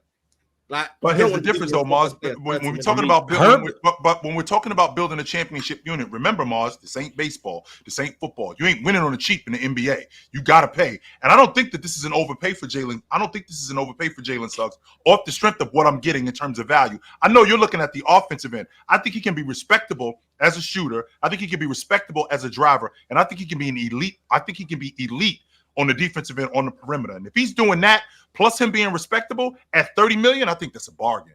Hey, but on another price is expensive. But on another note, about Jones, who's smaller. And by the way, real quick, Jordan, and which, by the way, Mars, I'm not gonna down Orlando because New Orleans, they got Herb Jones on the cheap. That's exactly what they did. They got Herb Jones on the cheap. I can tell you right now, when that deal is up, just negotiated their ass off. That's all. That price is going up. 100%. But look, hold on, Mars. As far as your point to and I kind of agree that is a lot of money for being paid with Jalen Suggs. But when I think about it, you got to understand kind of how CBAs work a little bit. They got to spend the money anyway. Like they have to spend the money anyway. 80%, they're gonna spend 80%. Yeah. So what do you do with Jalen Suggs? You trade him because you don't want to pay that? Like you're gonna have to spend it anyway. So I don't think you have to give up 1/5. Like once again, I don't. But where else is the money gonna go? Somewhere. 1/5. 1/5. They already got log jams everywhere. It's kind of hard. Like is wild. I just don't project. If Jalen Suggs stagnates, I'm not saying it's not worth letting him go though. If I agree, you'd rather have Jalen Suggs than not. Yeah. And I'm not saying he's going to stagnate because I think he can still develop because he's 22, 23. Sure. But if Jalen Suggs does stagnate, will he be worth 30 million 5 years from now? Mars, here, I'm throwing this out there, and Chill kind of touched on this too. It's only his third year. Mm-hmm. Yes. He gave you a bit more of a scoring punch, but he gave you elite defense, and he shot 39.7% from three. You mean to tell me alongside Paolo, and we're expecting Paolo jumps. We're expecting Franz jumps. We got other players too that are younger who we're expecting to get better. You mean to tell me we got obviously they got KCP, but I'm relating KCP to these other championship teams that he played on. When he played for the Nuggets, when he played for the Lakers. We got a KCP type of mold guy who is an elite point of attack defender, and he shoots 40% from trip. That literally is the perfect guy that you want to put next to those two. Yeah. You also pay him that money. You also pay him that money to be trade bait later on too, though. That's another thing too. Jordan, yeah, you also do that. Go ahead, Ox. I'm sorry. Mars, what improvements do you want to see or do you expect to see from Jalen Suggs? Him being able to be a lead initiator. Like I'm not saying he has to have the ball more than Paolo. Like Paolo's the offense is going to run through Paolo, but him being an off-ball guard, I don't think with everything he brings defensively. Sure. And floor spacing, and he's a good shooter. Didn't really translate in the postseason, but he ended up getting hurt. Hurt his ankle, so I'm not going to hold that against him. But I need to see something more than someone who's an off-ball shooter for 30 million. Like, and someone said I should be doing it as a reference, like relative to how much the cap is, and I agree with that. I just don't. Now remember, Mars, and if that's he's a fair 15% of your cap, then I guess it's not as bad. 30 million just sounds excessive. But now remember, Mars, and that's a fair point, but just so you know, he was the lead guard in Gonzaga, so he is capable of doing that. And he was very. I know college and NBA is different, but he was very good at doing that. He played the lead guard in Gonzaga. He did. I didn't like Jalen Suggs in college. I want to know what skills is it that he's missing to be able to. It's not that Ox. The problem that Mars has has the problem with the 30 million. That's his problem. Right. It's not I understand that. I'm trying to get Mars has the same problem I have with Jalen Green. I'm trying to get to know what is it that can make him worth that money to Mars. Like it's just being able to be someone who I trust more with the ball in their hands. Like Orlando's offense isn't very good, and I think part of that is spacing, and part of that is they overuse Paolo and Franz as on-ball creators. I think Paolo would be great off the ball. I think Franz would be great off the ball, but because they don't have a guard who's actually able to run an offense, those guys end up being overexerted as offensive initiators. Where I think they're capable. But I think if they had a guard who was capable of that also, it would take a less of a burden off them, and they could also be maximized off the ball as well as on the ball. But Jalen Suggs, to me, just hasn't shown signs of that in the NBA, of being a primary initiator or a good enough initiator where you can justify taking guys like Paolo and Franz off the ball. And if I'm paying him the third most on the team, I need more than some elite defense at the guard position. Now, would that be because maybe Jamal Mosley sees him in that kind of light? But maybe he might be more than that. He's not giving them the opportunity to be that, and maybe he can open the door to that. Because Mars, I listen to you talk basketball. I'm thinking to myself, this dude might be running the NBA franchise one day. You might be Jerry Krause or some shit like that. That part I'm not gonna argue. However, when I've seen coaches use guys in different ways, and it's not beneficial to them. I've seen Jalen Suggs in college. He can play the lead guard. And with him playing the lead guard, he can play the lead guard in the NBA and use him more and put him in more spaces where he can be productive. That's not him. That's not a foreign place for him to have the ball in his hands and to be a downhill guy and to be a distributor. That's not foreign for him. We just haven't seen him do it in the league. Fellas, we got to move on to the next guy, though, because we still got to get to this TNT list. Hey, hold on. One thing, Ron.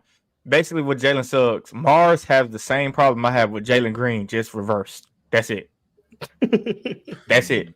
He has the exact same problem that I'm having with Jalen Green. Yeah, so you have to hate on one Jalen. You have to hate on one Jalen. Well, speaking of the two Jalens, it actually is a third Jalen that got extended.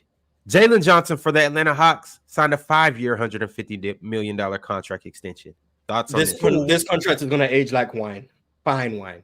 5 years from now, Jordan, they got him on the cheap. Jordan, you crazy? They did, but Jalen Johnson for $30 million. They got him on the cheap. It's just how much more offensively do y'all see Jalen Johnson becoming? Like, can he does it by himself without a guard like Trey? Not saying he has to. I'm not saying that he has to do it by himself. Sure. I'm saying, independent of Trey Young, what is Jalen Johnson's game? Well, we pay a lot. First of all, we pay a lot of guys on systems. I agree. I agree. Plenty of guys. I'm just saying, relative to that 150, and with them paying him, I get what you're saying. I do get what he's saying, but they're paying him relative to Trey being there. They're not paying him. Trey may not be there next year, though. They're not extending him 5 years because they don't think Trey's going to be there. No, they extended him. Trey might get a trade next year, man. With that being said, the transition player that he is, I think the one-on-one player that he's going to become, and the growth that I've seen, from him just on the offensive end as a scorer, I think that they got a $1,000 bottle of wine for $20. Man, you said the one-on-one scorer that Jalen Johnson's going to become. I think he can. How good of a one-on-one scorer you think he's going to become, though? I think he could be anywhere. I think he could be anywhere between a 19 to 22 a game guy. I think he could be that good. Yeah. Also, too, I expect him to average 22 this year. I'm saying, Jordan, are they paying him like a number 2 option? Is and you guys let me know. Is on that team, 150? Well, no. He may be the number 2 option, but is he getting paid like a number 2 option across the league? Than Aaron Gordon. So yeah, he's really getting paid like they're paying him like a third, fourth option. But I wasn't arguing that point. I was just saying about it's going to age. Like I wasn't arguing that point about the 155. Like I was saying, relative to 155, what he good, that's fine. I'm cool with that. I'm saying when Mars and Chill said that's going to age like fine wine later on, I'm saying I don't know. I don't know if we're going to be shocked. Like, damn, he's only on this amount of money in 4 years from now. Yeah, I don't know, or 2 years from now. He's gonna be one of the best wings in the league 5 years from now. All right, I do. Ron, I love his game. I do. All right, the next guy that we got who signed an extension, a guy I'm very high on as well. Trey Murphy signed a 4-year, $112 million extension with shout out Rice University. Pelicans. I think that's how much is that a year? Like 4 years, 112, like 28-ish. Something like that, 29. Close to 30. Shout out Rice University. 112 divided by 4. Oh, I was right. 28. See? UK education. Million, close to sure. Yeah, I think 28 a year for Trey Murphy is fair. I think this does mean Brandon Ingram is not going to be on this team long time. Bye, Brandon. Just a quick side note. The Minnesota Timberwolves got a 25-10 guy on the books for $28 million. I just want to put that out there, just real quick. Go ahead. I'm sorry. Shout out to them. Shout out Rice University with Trey Murphy. Shout out to Rice University. Shout out Rice and shout out Trey. And Virginia. And Virginia as a second. I think 28 for Trey Murphy is valid, and I think it just means that Brandon Ingram is not part of the future. I think it's going to be Zion, Trey. You think they're moving forward? Do you think they moving forward with these guys and they move on? I don't know. Trey Murphy replaces Brandon Ingram. I'm not fighting. He replaces Brandon Ingram though, Ron. Him shooting the long ball, Ron. I see him shooting the long ball, and he cracks it with the best of them. Especially at, what is he, 6'9", 6'10"? He a big dude. Yeah, about 6'9". Yeah, he's a big guy. Slow down. I don't know if he replaces Brandon Ingram. Here's the thing, though, Trey. He don't play like Jordan. My bad, Jordan. Here's the thing: is a lot of times certain players aren't as good as the next player, but you're better in that role with a certain player. I think Trey next to Zion, next to Herb, next to even CJ and DeJounte and what they're trying to do over there, I think he fits better than Brandon. Brandon's trying to get a lot of stuff off on offense. He wants isolations. He's a ball stopper. On top of that, CJ is too. I thought CJ should have been either off the bench or gone. I agree. Same thing with CJ. But I'm saying like Trey, he fits in next to Zion. He slots next to Zion, Herb, and DeJounte a lot better than Brandon. Need to be off the bench. He needs to be off the ball. That's the difference. He's still a baller. He just needs to play off the ball. That's the problem. On top of that, they have a glaring need on this team. What you say, Ox? I like CJ being a 6-man. I think CJ being a 6-man leader of a second unit and still play heavy minutes though. I'm not saying he can play 15, 14 or something like that. The Lou will roll. Yeah, still play. But the thing is, I think now trust me, I think Lou Will better than CJ at that point, at this point in his career, probably. But I think CJ has more of the ability to be a leader of the second unit. You know what I'm saying? And still in fill in different ways. But I would love to see CJ play a spark plug that, you know what I'm saying, that still plays heavy minutes though. Yeah. That's fine though. All right, I got a super chat from Drink More Water. Drink said, just to put these contracts in perspective, Suggs, Gordon, and Green all got around 30-ish mil per year. Bron was making 31 in 2017. Just goes to show how far the league has come. Caruso, Herb, Reed, and Portis are all underpaid. Man, that's a lot of money. Portis? What Portis? Bobby Portis. Hey, send Brandon Ingram to the Hornets. Send him to his hometown and let him get busy. That's their third guy. I don't know if any of y'all watched Mark Cuban on Shannon Sharp show on Club Show. I did.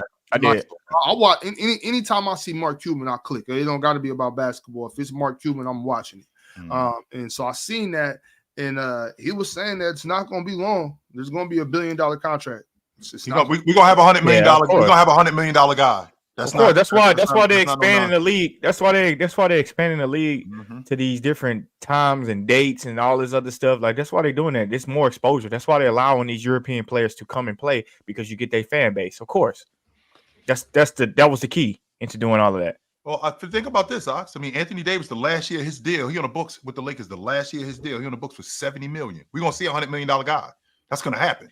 Hey, but nobody got to push back to my point about Brandon Ingram going to the Hornets. For who? No, I think he's gonna go for somebody like that. I think you can get anything to get Miles Bridges out of Charlotte. I'm here for it. You want him out the league, Miles. Knock it off. It ain't just Charlotte. But I'll settle for just out of Charlotte. But where would Brandon Ingram go that's better for him? Like I want to see the Hornets. They're not about to send Ingram somewhere that's better for Ingram. They're going to send Ingram somewhere where they can get a center. I understand. Mark Williams. I'm not mad at Mark Williams. For some reason, people want Nick Richards on that team. I don't see it. But Nick Richards trash, bro. Yeah, I don't see it. All these teams, you need a big. Oh, Nick Richards. I'm like, I've been watching Charlotte. I'm like, and I've been watching him for so long. Like, I don't know what I'm missing. I've been watching him for so long, and he's just trash, bro. How many Lakers fans I be hearing? Oh, Nick Richards. I'm like, you do not want Nick Richards. But yeah. So Mark, you don't want this dude on your crew. What's the dude? What's the kid they just got over there in Charlotte that you was talking about earlier that you didn't like that pick? Johnson. Yeah. So you think that they could trade BI over there, get Mark Andrews, and then Mark Williams. Mark Andrews tight end, dog. Yeah. I know. But Mark Andrews might be able to come play center for some. Quiet, Ron. He's trying to make a point, Ron. That's what he was saying. So they get Mark Williams, right? And is that team good enough with the young fella CJ Shalom? T. John Salam. He over there. Him, Brandon Miller, BI, LaMelo. 6'9", 6'7". How tall is the guy we talking about? Salam. He's 6'10". 6'10". That's a solid lineup. With Nick Richards on the 5. I still don't know what. I still don't know. They got to do something with Nick Richards. Go get Jackson Hayes from. Go steal Jackson Hayes. I think that's a good start. That's a good 4-player starting point. like LaMelo, Brandon. How old is Ingram, How old is Bi? like 26. 27. I want to say 27, 28, 27, 28. Yeah, young man. I'm not Brandon Miller in the preseason. Not bad. He looked- Not bad at He all. looked- he looked- he Bro, looked like I'm he- telling he you, bro. looked like I'm he telling you, might be bro. on something. I'm telling you, bro, create the Thunder method with the obviously they'll be far from it, but create something like that where you don't have a weakness on the ball where everybody can dribble, everybody can shoot, everybody can make plays. That's what you're looking for with Brandon Ingram, LaMelo Ball, Brandon Miller, and who's that for, man? TJ Salon, and then we got to figure out that 5 part. Yeah, But they'll get 5 in the draft. You got what's that? You got some 7-3 dude in the draft next yeah, year. you got to get some dude. You got to get somebody, get 5 positions where they can handle the ball like the Thunder. That's why I thought the Thunder was going to be good when I first seen how they was constructing their offense. I'm like, bro, everybody can handle the ball with them. Get that. And Versatility I is think that's a king. fair trade. I mean, Mark Williams is a good center. He's going to be a really good center, but he's so much better with New Orleans than with the Thunder. I think New they're York. trying to get Zion a New stretch York 5. Knicks. That's your starting 5, man. You dropped the ball, New York. New York Knicks. Yeah, If you listen yeah. to me, Mark Williams was your starting 5, man. You Yeah. dropped the ball. That was the guy you should have picked at number 11 2 I agree years with ago you on that at shit. the I agree draft. with you. That was your starting 5, man, right there. Yeah. So that's why, and this is why Portland should have just listened to me last year. They should have kept Dame, traded that pick for Bi, and I don't like that. I mean, I'm cool with that too. I like that too. I don't hate that. I like that. let one be Actually, over there I do. doing school. Dame and Bi or scooting Jeremy Grant. Dame and take B.I. Scooting Jeremy. No, Dame and B.I. If Portland won the lottery last year, so it would have been Wemby. Would Dame have stayed? Hell yes. Yeah. Hell yeah. Would you have stayed, Marks? Yes. I don't know. No, actually, I don't know if Dame Hell yeah, stays. you would've I don't know. stayed, I don't know bro. if Dame would have stayed because I think Dame is trying to win a championship bad. He ain't going I don't think Dame Yeah, cares about Wemby this year. If Dame was still Dame, and Wemby you was about on 2 or board 3 years this away year, from Wemby. Nah, Wemby you like, this year would have been Hey, good enough. Jordan, remember Now, the what we're rest of the coming off roster, I of. don't know. But 2 or 3 Wemby years this ago. year Keep would have going, been Mars. good enough to help. Keep going, Mars, because remember, to win we're a coming championship though. That man damn near top 15. What more do you Okay, need? so be clear, Jordan. We're coming off Damian Lillard the year before. He was 32-8. The year That's before peak. that. That's the best year of Dame's career. So now we add Wemby to that crew. Dame ain't going nowhere. Hell no. I don't know, man. I just still think when you look at that, you're still looking at we a couple pieces away, we a couple seasons away. I think Dame is feeling the pressure of he making a big mistake, like James Harden made a mistake of leaving the Rockets. You feeling the pressure of you got to win a ring, and it's like, bro, stay where you at and just go make history. James Harden never leaves the Rockets. That is history. We talking about James Harden in a crazy manner. Dame never leaves Portland. We talking about Dame in a crazy manner. That's history to be made. He goes over to the Bucks, and now people clowning Dame. People saying Dame this, Dame, just like with James Harden. And I feel like that's why Dame would have left, regardless How of where they got long, one. how long was Dame here? He was here for. He was in 12 Portland for years. what, 12 years. Nah, he good. He good. I finish your career out with Portland, man, because you might not ever win a championship, and that shit gonna hurt your career. But he But going he still with- no, because Dame still got a legacy in Portland. They love Dame in Portland. Portland, I know. Dame is enshrined in The Portland. Houston Now fans his- turned now- on James Harden. Well, that's Yo, different. I'm about to get back to these contracts. This is a hypothetical. Dame is long and gone, so it is what it is at this moment in time. But the next person, and we talked about him kind of fairly in depth, but Jalen Green signed a 3-year, $100 million extension. How do we feel about this for the Houston Rockets? I think. It's Oh, great. and it was an innovative contract too.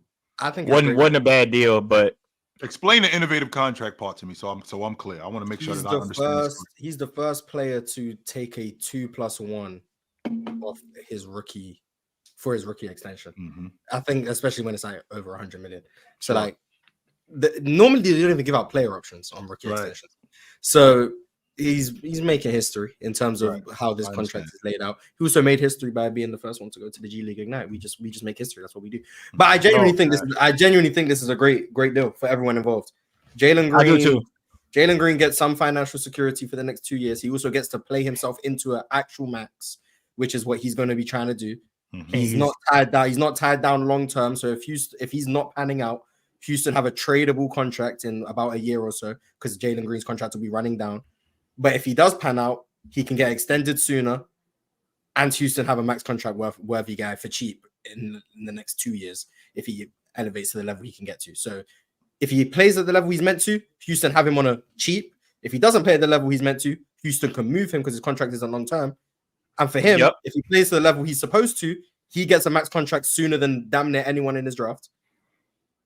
And he gets to be a free agent unrestricted in 2027. Like, it's perfect for everyone.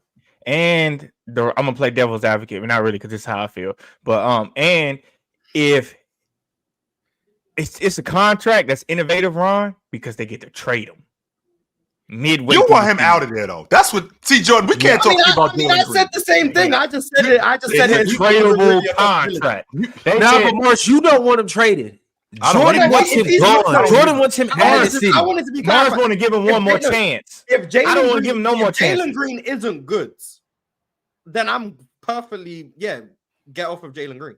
I just think he's going to be good. Yeah, me too. But if he's not good, I'm with Jordan. I said it will be a tradable contract because it's short term and it's tradable for not number one, but maybe a number two guy. Yeah, and the team will still buy into the potential. The team will still buy Mars. Because 41-41 for the Rockets was a really good look. Even though as bad as I hate to say this, once Greg Popovich retire, Ime Udoka is gonna take that job. I'm sorry to say that. No, he. But that's what's gonna happen. No, he is not. Watch. They gonna leave the Rockets. They building something in Houston. He has not taken that job. No. We know Ime Udoka. He loves loyalty. Like he's that's what. Yeah, he loves loyalty until he see a unicorn like women. It wouldn't be the first unicorn that he broke his morals for. Oh man, come on.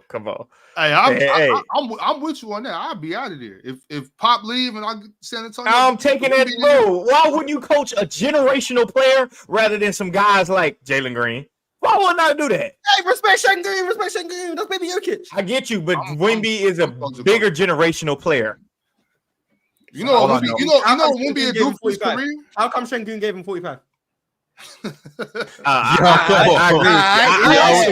like Sengun. I like Sengun. How come Wemby ducking Sengun in the preseason? I seen it. I don't know about ducking. He knew. But I agree with you. But Mars, who would you rather coach, Wemby or Sengun? I'd rather coach the Houston Rockets. What they building? That's what I'd rather. Exactly. I'd rather coach the Houston Rockets. I'd Shepard. You need to tell me Reed Shepard or Stephon Castle. Who would you rather coach, Wemby or Sengun? I don't know what. Now I want you to understand me. The history of the big guys and what they are. I'm not sure. I hope what Wemby is going to be. However, what they building in Houston, they're on their way to something special in Houston a lot quicker. And living in Houston and that media market, as opposed to going to San Antonio, I'm staying right there in Houston. They on Houston fans. I'm gonna be honest with you. They on to something. Houston fans are wishy-washy in the city of Houston. Very wishy-washy. Well, that's why James Harden left. Well, Jordan, here's also the thing too. Obviously, you're in Houston, so you know it's in Houston. Yep. Now, I'm not saying that San Antonio don't got it, but they ain't Houston. From what Ime looking for? Yeah, but women in San Antonio. You think Ime go in there? Nah, look, listen though. San Antonio ain't nothing but a 2.5 drive. Hey, they got a bunch of PJs in San Antonio. Ime will do whatever he got to do. So he gonna kill this Kawhi? He not gonna we gonna live in Houston, but coach in San Antonio for sure. But look, all I'm saying is it's beautiful women everywhere in Houston. No, I mean not everywhere. Houston, everywhere in Texas. I meant to say Texas. No, not in San Antonio. Not in San Antonio. The whole state of Texas. I went to UTSA. It is. The whole state of Texas is going. No, not in San Antonio. Moss, to your point, Jordan, this contract that they have is obviously a proven contract. Yes. And they did it off the strength of what he was doing at the end of last year. And hopefully we can build on that. And in the process of us building on that, we can build on our unit. We got him on the cheap. He's 22 years old. By the time he's 24, I think he's a 22 to 25 a game guy. If he's doing that and we're getting better and we got him on the cheap, we own his bird rights, so we can pay him whatever we want at the end. If it's not working, we can move him. He's still young, 22, 23 years old, and we can get a haul for him. Contrary to what you may think of Jalen Green, there's some teams out there that see a 22, 23-year-old going, man, I could really do something with him. I'll give you 2 1s for him. I'll give you 3 ones for him. And I know that may sound ridiculous, but a 22-year-old that's 22, 23 a game on the Houston Rockets, which I think is a legit playoff team. There's a team, if you want to trade him, if let's say Mars that 22 or 25 isn't panning out and it's really like 19 or 20 and it's on average efficiency, yeah, there's a team that'll go, yo, we'll take that contract on and we'll build around him, like the Brooklyn Nets, and they'll hand over a couple of their picks for it too. I can see a market where San Antonio get Cooper Flag too, though. I can see that too. They run them both. That's not happening. Yo, yeah, don't talk like that. Adam Silver don't say that. There's two teams I don't want to see get Cooper, and that's OKC and San Antonio. Ox, turn your microphone up. They hear you in the back, Ox. One more time, don't Ox. need no Cooper They Flag. did not hear you in the back, Ox. One more time. Adam Silver would not let that happen. He would have No, to get no Wemby and Cooper Flag, no damn San Antonio. Why? Because that's Because just how the San NBA Antonio. works. Don't act naive, Jordan. You know that. I am acting naive, but I'm saying Don't I act can naive. see You that. know, Flag might be no the way- most there's no way Adam Silver's letting obvious that happen. Utah Jazz player I've ever seen. Hey, He's so obviously going No, to be a I mean, Mormon. but be a Mormon. to You your don't point, want Cooper to Flag your- in Utah. Utah never wins That's nothing. where he going.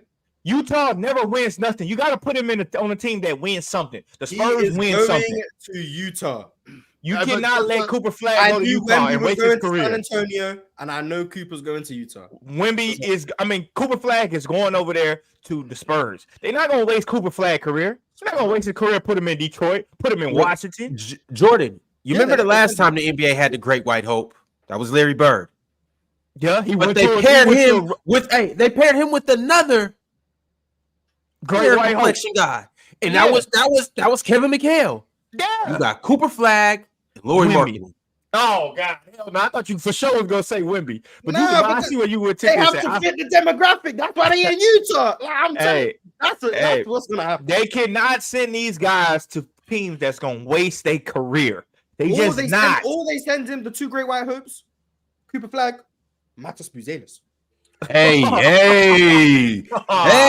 now you spitting. Josh Giddey over there man. too. Oh yeah. Oh God, no! I see, Half of Lonzo, yeah. Hey, all I'm saying is you cannot do that, man. The NBA need to be excited. You know how much must-see TV that would be. You know how much tickets they would sell out. The San Antonio Spurs fan They are selling nuts. out just with Wemby. Exactly. We're gonna have a market in San You can't Antonio where sell out people more. move to. Yeah, they're gonna sell out more because they're gonna say we need a bigger How's that arena. happen? Ox They're gonna add Ox extra already said it. capacity. Ox They already gonna said build a it. new arena? They They're gonna build a new arena. They're not gonna They add want more money. What they gonna play in the Alamo? They're gonna play in the Alamo Dome for sure. Ox already said it. It's gonna look like the rodeo every time the Adam Spurs Silver play. is not trying to hear that. He not. Hey There's no man, way he going for that. But to your point though, Jordan, regardless of if they get Cooper Flag or not, if I'm Ime Udoka, I'm going to coach Victor Wembanyama. me too, and I love the Rockets, but I'm gonna take that job. Y'all put in all this work, damn all that work. I'm going to San Antonio, and I'm about to go down in history because I'm about to coach the GOAT. He's already All right. All right, y'all. We have a couple more contracts that we need to get to, but also my man Pimp named Slickback sent through a $20 super chat. And as you guys can see at the bottom, if you send through a $25 super chat, we will change the topic indefinitely. And if you send through a $10 super chat, we will read it as soon as possible, which is, well, right now. Pimp We will named change the topic immediately, Ron. If we change it indefinitely, that means that we don't even know what we're doing. What's happening right now? Ron, That's what I'm saying. I'm a fight.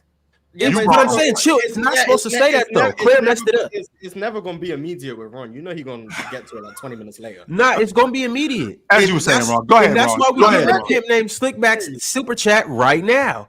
He said, "All right, flag on the field, till that's cap, and don't throw my Nets in there. Oh. The Nets rejected a trade for Jalen Green and 2 picks for Mikal Bridges at the deadline. Yeah. Why would That they was last trade year. for him now? That was Stop like- it, chill. Because that was last year. Yesterday's price ain't today's price. That's why. So if Jalen Green is getting busy enough where he looks good enough that you could trade for him, because at the trade deadline last year, you ain't see 27, 7, and 5 from Jalen Green. You ain't see that.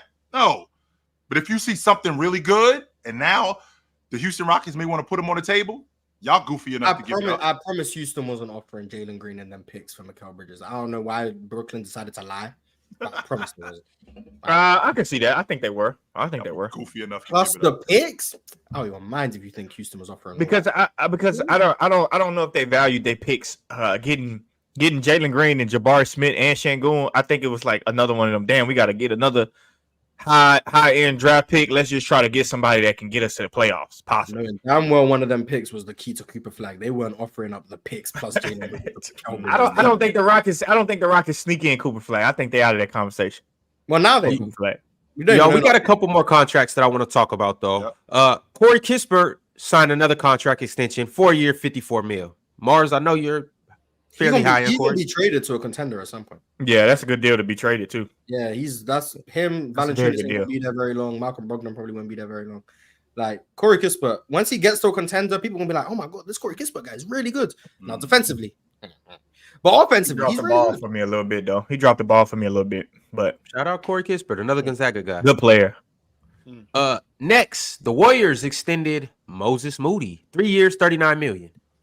He's Can still we not play? gonna Can we play? I was about to say, Moss. Can we He's play still him not more? gonna play. How about that for an idea? That's 13 million just chilling at the end of the rotation. Getting the hell we doing? Yeah, I had a conversation with my homeboy saying that his ass is on the borderline of being out the league somehow. Like if they can't find minutes for him, but they just paid him, so now that shit is over with. But Yeah, he'll be not over finding 34 minutes years. for him, it's He's like crazy really, as he's hell. really good too. Like Yeah, but they just don't have a plan for him. I hate when teams do stuff like that. Sign a guy that it's just evident you don't have plans for him. I just hate that. Let him go somewhere else. But his ass might have been at the league if they let him go somewhere else. He pretty streaky though. Yeah, that's what I said. That's what I'm saying, Ox. He might have been out the league if you go somewhere else. Like he does the things that would normally earn you minutes. Like he doesn't take plays off on defense. He's gonna die for every loose ball. On offense, he's gonna take the open shot. He's not gonna play outside himself. Like he does everything you'd want, and then he just never gets more minutes. So I don't know what he meant to be doing. Yeah, that's messed up, Steve. Steve need to let Moses go. Hey, Pharaoh, let my people go. Let that man walk. Hey, but still though, his ass might have been out the league though if they let his ass walk. So I don't know. You know, them narratives kill your contract. No, Detroit would have picked him up. All right, one more I'm contract. going to Detroit unless you're trying to get out the league. Aaron Gordon signed a 4-year, $133 million extension. Was this smart for the Nuggets? I don't know how they don't run out of money.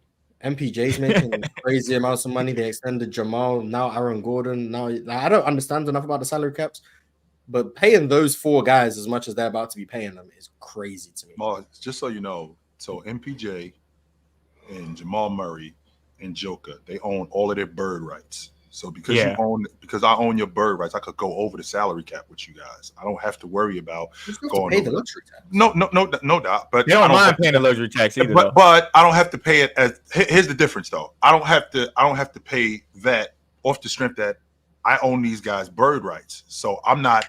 It's not like what happens when you get KD on your roster and you now have to go over the salary cap paying KD. I already have Joker on my roster, who bird rights I own. So I could go over the salary cap and I'm not penalized for that. I already got Jamal Murray on my salary cap on my roster, who I own his bird rights. I'm not penalized for that because I can pay him what I can. That was brilliant from Red Auerbach to do that. So the fact that I don't think they owned Aaron Gordon's bird rights, but I do know that they own MPJ, they own Joker, and they own Jamal Murray's bird rights. So that's a big because deal. they've been on the team for what, longer than 3 years or 4 years? It's one of them. But 4 years, 133. That's what is. But that's pretty good though, man. That's about $30 million. Man, that's pretty good for Aaron Gordon. Aaron Gordon is supposed to be this. First of all, he could be really, really good. Well, he already is a really, really good defender. So that's pretty good for them. I'm not mad at that. Aaron Gordon shaped to turn his career around. So he beat the allegations. He turned his career around, man, and I'm happy for that. Yeah. All right, y'all. Now would be a good time before we get to these super chats to ask you guys for predictions for tonight's games. We have the Knicks and the Celtics, and we have the Lakers and the Wolves. Let's start with the Knicks and the Celtics. I want to hear who you guys believe will win tonight. Celtics. Like Chill was alluding to earlier, the Knicks got stuff they got to figure out. The Celtics don't got to figure out nothing. They just got to go out there and stick to their formula and up it up a little bit. That's my final answer. I'm taking Boston tonight. Mars? The Knicks want to spoil ring night. The Celtics gonna come out. They're gonna be amped up because they got that chip. their rings. They're not going to be fully focused. The Knicks going to come out trying to spoil the celebration. And then we're going to be here tomorrow talking about the Celtics are unserious in their frauds. So, yeah, I got the Knicks winning tonight. Big Ox. I got the Knicks beating the Celtics easy. Same. You see that? I hear that siren. Is that OG OG Mikel on the way to lock up? Somebody about to take our ass to jail. I got to take our ass to jail for that crazy take. I got the Knicks by 7, if not 9. 9. I got the Knicks by 9. I got the Knicks by 19. We're gonna see Sam Hauser and them playing. Mars got them going in there and blowing them out. We're gonna see Luke Cornett and Cater minutes. Jericho Sims gonna play. I got Jayson Tatum going. I got Jayson Tatum going for 35 plus tonight. I got JT. I got JT having a smooth 31. I got JT having a smooth 31. 35 plus tonight. Jalen Brunson gonna come out with 39, and Cat gonna have 20, 26, and 15. No, Cat gonna have 21, and he gonna shoot like 6 for 23. Cat gonna make 6 threes. He gonna shoot 6 threes. As for the second game, 14, but he gonna make 6. and in case y'all don't know, this second game, me and Chill will be watching this on playback tonight. I know Hanzo asked. So, if y'all aren't doing anything, which I assume y'all not doing anything because it's NBA opening night, come watch the game with us. We're going to have a good old grand old time on playback tonight. But I need you guys' predictions. Lakers, Wolves. I got the Lakers. I think the Lakers somehow prove everybody wrong. JJ Redick gonna show y'all his offense look like something. And I think Anthony Davis gonna get a good 28. LeBron gonna get a good 28. I think Minnesota's the best team. I think Minnesota's the best team in the Western Conference. I'm taking Minnesota on opening night. I do agree with you that Minnesota's the best team in the Western Conference to Chill, but I just can't see them winning tonight. Well, I don't think they're gonna win tonight. Mars? I got Bron and Bronny combining for a smooth 32. And Bronny scoring 0. Bron gonna have 32. But they combined for 32, so we take it. I got the Lakers winning. JJ Redick gonna be 1-0 as a head coach. Mm-hmm. I think I'm not gonna lie. AD gonna have a hell of a season, and I think it starts tonight. I think AD gonna have a hell of a season this year. I do too. I think that too. Sure. But yeah, I got the Lakers winning. So I got the Knicks and the Lakers. Timberwolves got a lot they got to figure out too. I think the Lakers do. The Lakers do as well, but not as much as I think the Timberwolves do. I got Big Guys? I got the Wolves obliterating the Lakers tonight. We see Rob Dillingham tonight? For 4 minutes, for 7 minutes. Do we see Bronny tonight? No. Yes, we do. We definitely gonna see Bronny. Wait, where they playing at? We're gonna see Bronny on the bench. In Minnesota. Nope, it's in Los Angeles. I'm sorry, it's in Los Angeles. If it's in LA, Bronny's playing. It's in Los Angeles. Do you know how crazy Staples is gonna go when they announce LeBron James Jr.? Even when they're down 20? Brother, he's not supposed to play. He's not supposed to play. That's number one. Yeah. But I just cannot see him sneaking into the rotation, and it's a tough, tight-knit game. Can't see that. All right, y'all. We got a couple super chats. We're going to go ahead and make it happen. The Diddler said, what a ridiculous take. Wemby could be in the top 10 combos by this year. This is basketball, not football. Top-end talent matters most. Spurs are better. Well, you only have one top-end talent. Like, I get it's Wemby, but how much does Wemby outweigh the rest of the roster? Like, maybe he does. Like, I get it. But, like, I don't know if it was just definitive. Like, oh, they got Wemby. I'd rather be with them than this team that has 6 to 7 really good young players. Like, I don't. Keldon Johnson gonna prove you wrong this year, Mars. He looks slimmer. He look in better shape. He look quicker. If Keldon Johnson's better than he was in previous years, I'll be fine to say that. Shout out my guy Aaron Miller for getting Keldon Johnson right. Yeah, shout out to him. Has he been working with him a long time, or is this the first time? First year. Yeah, look, whoever been working with him later on, fellas. I'll see you tomorrow. I'll see you tonight, Ron. Catch me tonight. First time I seen Keldon Johnson look like he in shape. Yeah, he been working with Aaron Miller all summer. Yeah, if he have a good year, I'm gonna be the first to admit. I'm not just gonna be like, oh, I thought it was trash, so he's always trash. Nah, I only say it as I see it. If he's good now, I'm gonna be perfectly fine saying so. D9 has been a member for 15 months. D9 said dub Harden, dub chat goofies, dub panel, dub playback. They didn't I even agree. tell me they were coming back to playback. I found out the same time you guys did. Hey, me too. I found out about playback. I found out about playback yesterday. Ain't no one tell me nothing. Oh, we back on playback today. Ain't no one telling me. No one even asked if I wanted to see the game. This is fuck me on this platform. Surprise. Yeah, I guess. Your Highness Charles said Mars. Mars the only one being realistic about the Knicks team. They have a nice squad, but it's hard to win a title, and I just don't see it personally. I'm lower on them now than I was when they had Julius Randle. I think I am going to be on playback. I'm sure I will be on playback. Shout out to you. Shout out playback. They won't ask me playback. The Diddler said the idea of Mikal Bridges is better than reality. I know the media is setting up so they can clown us. I've been a fan of this team long enough. I think people are going to be in for a rude awakening with Mikal Bridges, but and Cat's defense. I think there's going to be a lot of rude awakenings with the Knicks this year. Hey, don't get sold after the first game though. Give it some time. I've been winning today, so okay. All right, just saying, give it some time. D3 said Cam Thomas and Jordan Poole will average 25 plus. Mark my words. And they will both teams win maybe 7 games. I don't know. Jordan, they've been using Cam Thomas a lot off the ball in preseason. I don't know if that's really the because you can't put him on the ball. He ain't gonna get off of it. No, I get the rationale, but it's like I don't know if you're gonna get up enough shots with the way they've been using him in the preseason. I don't know if you're gonna get up enough shots. Well, I seen Cam Thomas shoot the ball without even looking at the goal one time. That's when I knew this. Oh yeah, and he was like facing like I need mid-air. I'm like, bro, this is ridiculous. If you believe you can make it, shoot. Man, he made it. He tough. That's crazy.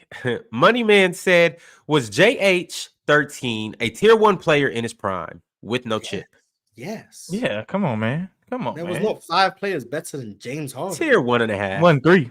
Oh, that's James Harden. I'm like, he was damn near tier 0.5. What are we talking about? That's James Harden. Yeah, 37 a game is pretty impressive. We seen what was going on. Like, we're not gonna forget what James Harden was doing. Like, that's a tier 1 player. I forgot about it. I forgot he even averaged 37. That's a tier 1 player. 36 too. Don't forget about 36. Definitely forgot about that one. Mo said, chill. It's all love. Harden my GOAT. Yeah, respect James Harden. That's a man who had more 50-point games in 1 month than Dwayne Wade ever had in his career. Let's put some respect on James Harden. Man, that's when they said that James Harden broke the record for the most 30-point games. Ron, only like 10 of them was 30. We're not done yet, Ron? That man, James Harden's over-under was at 41.5.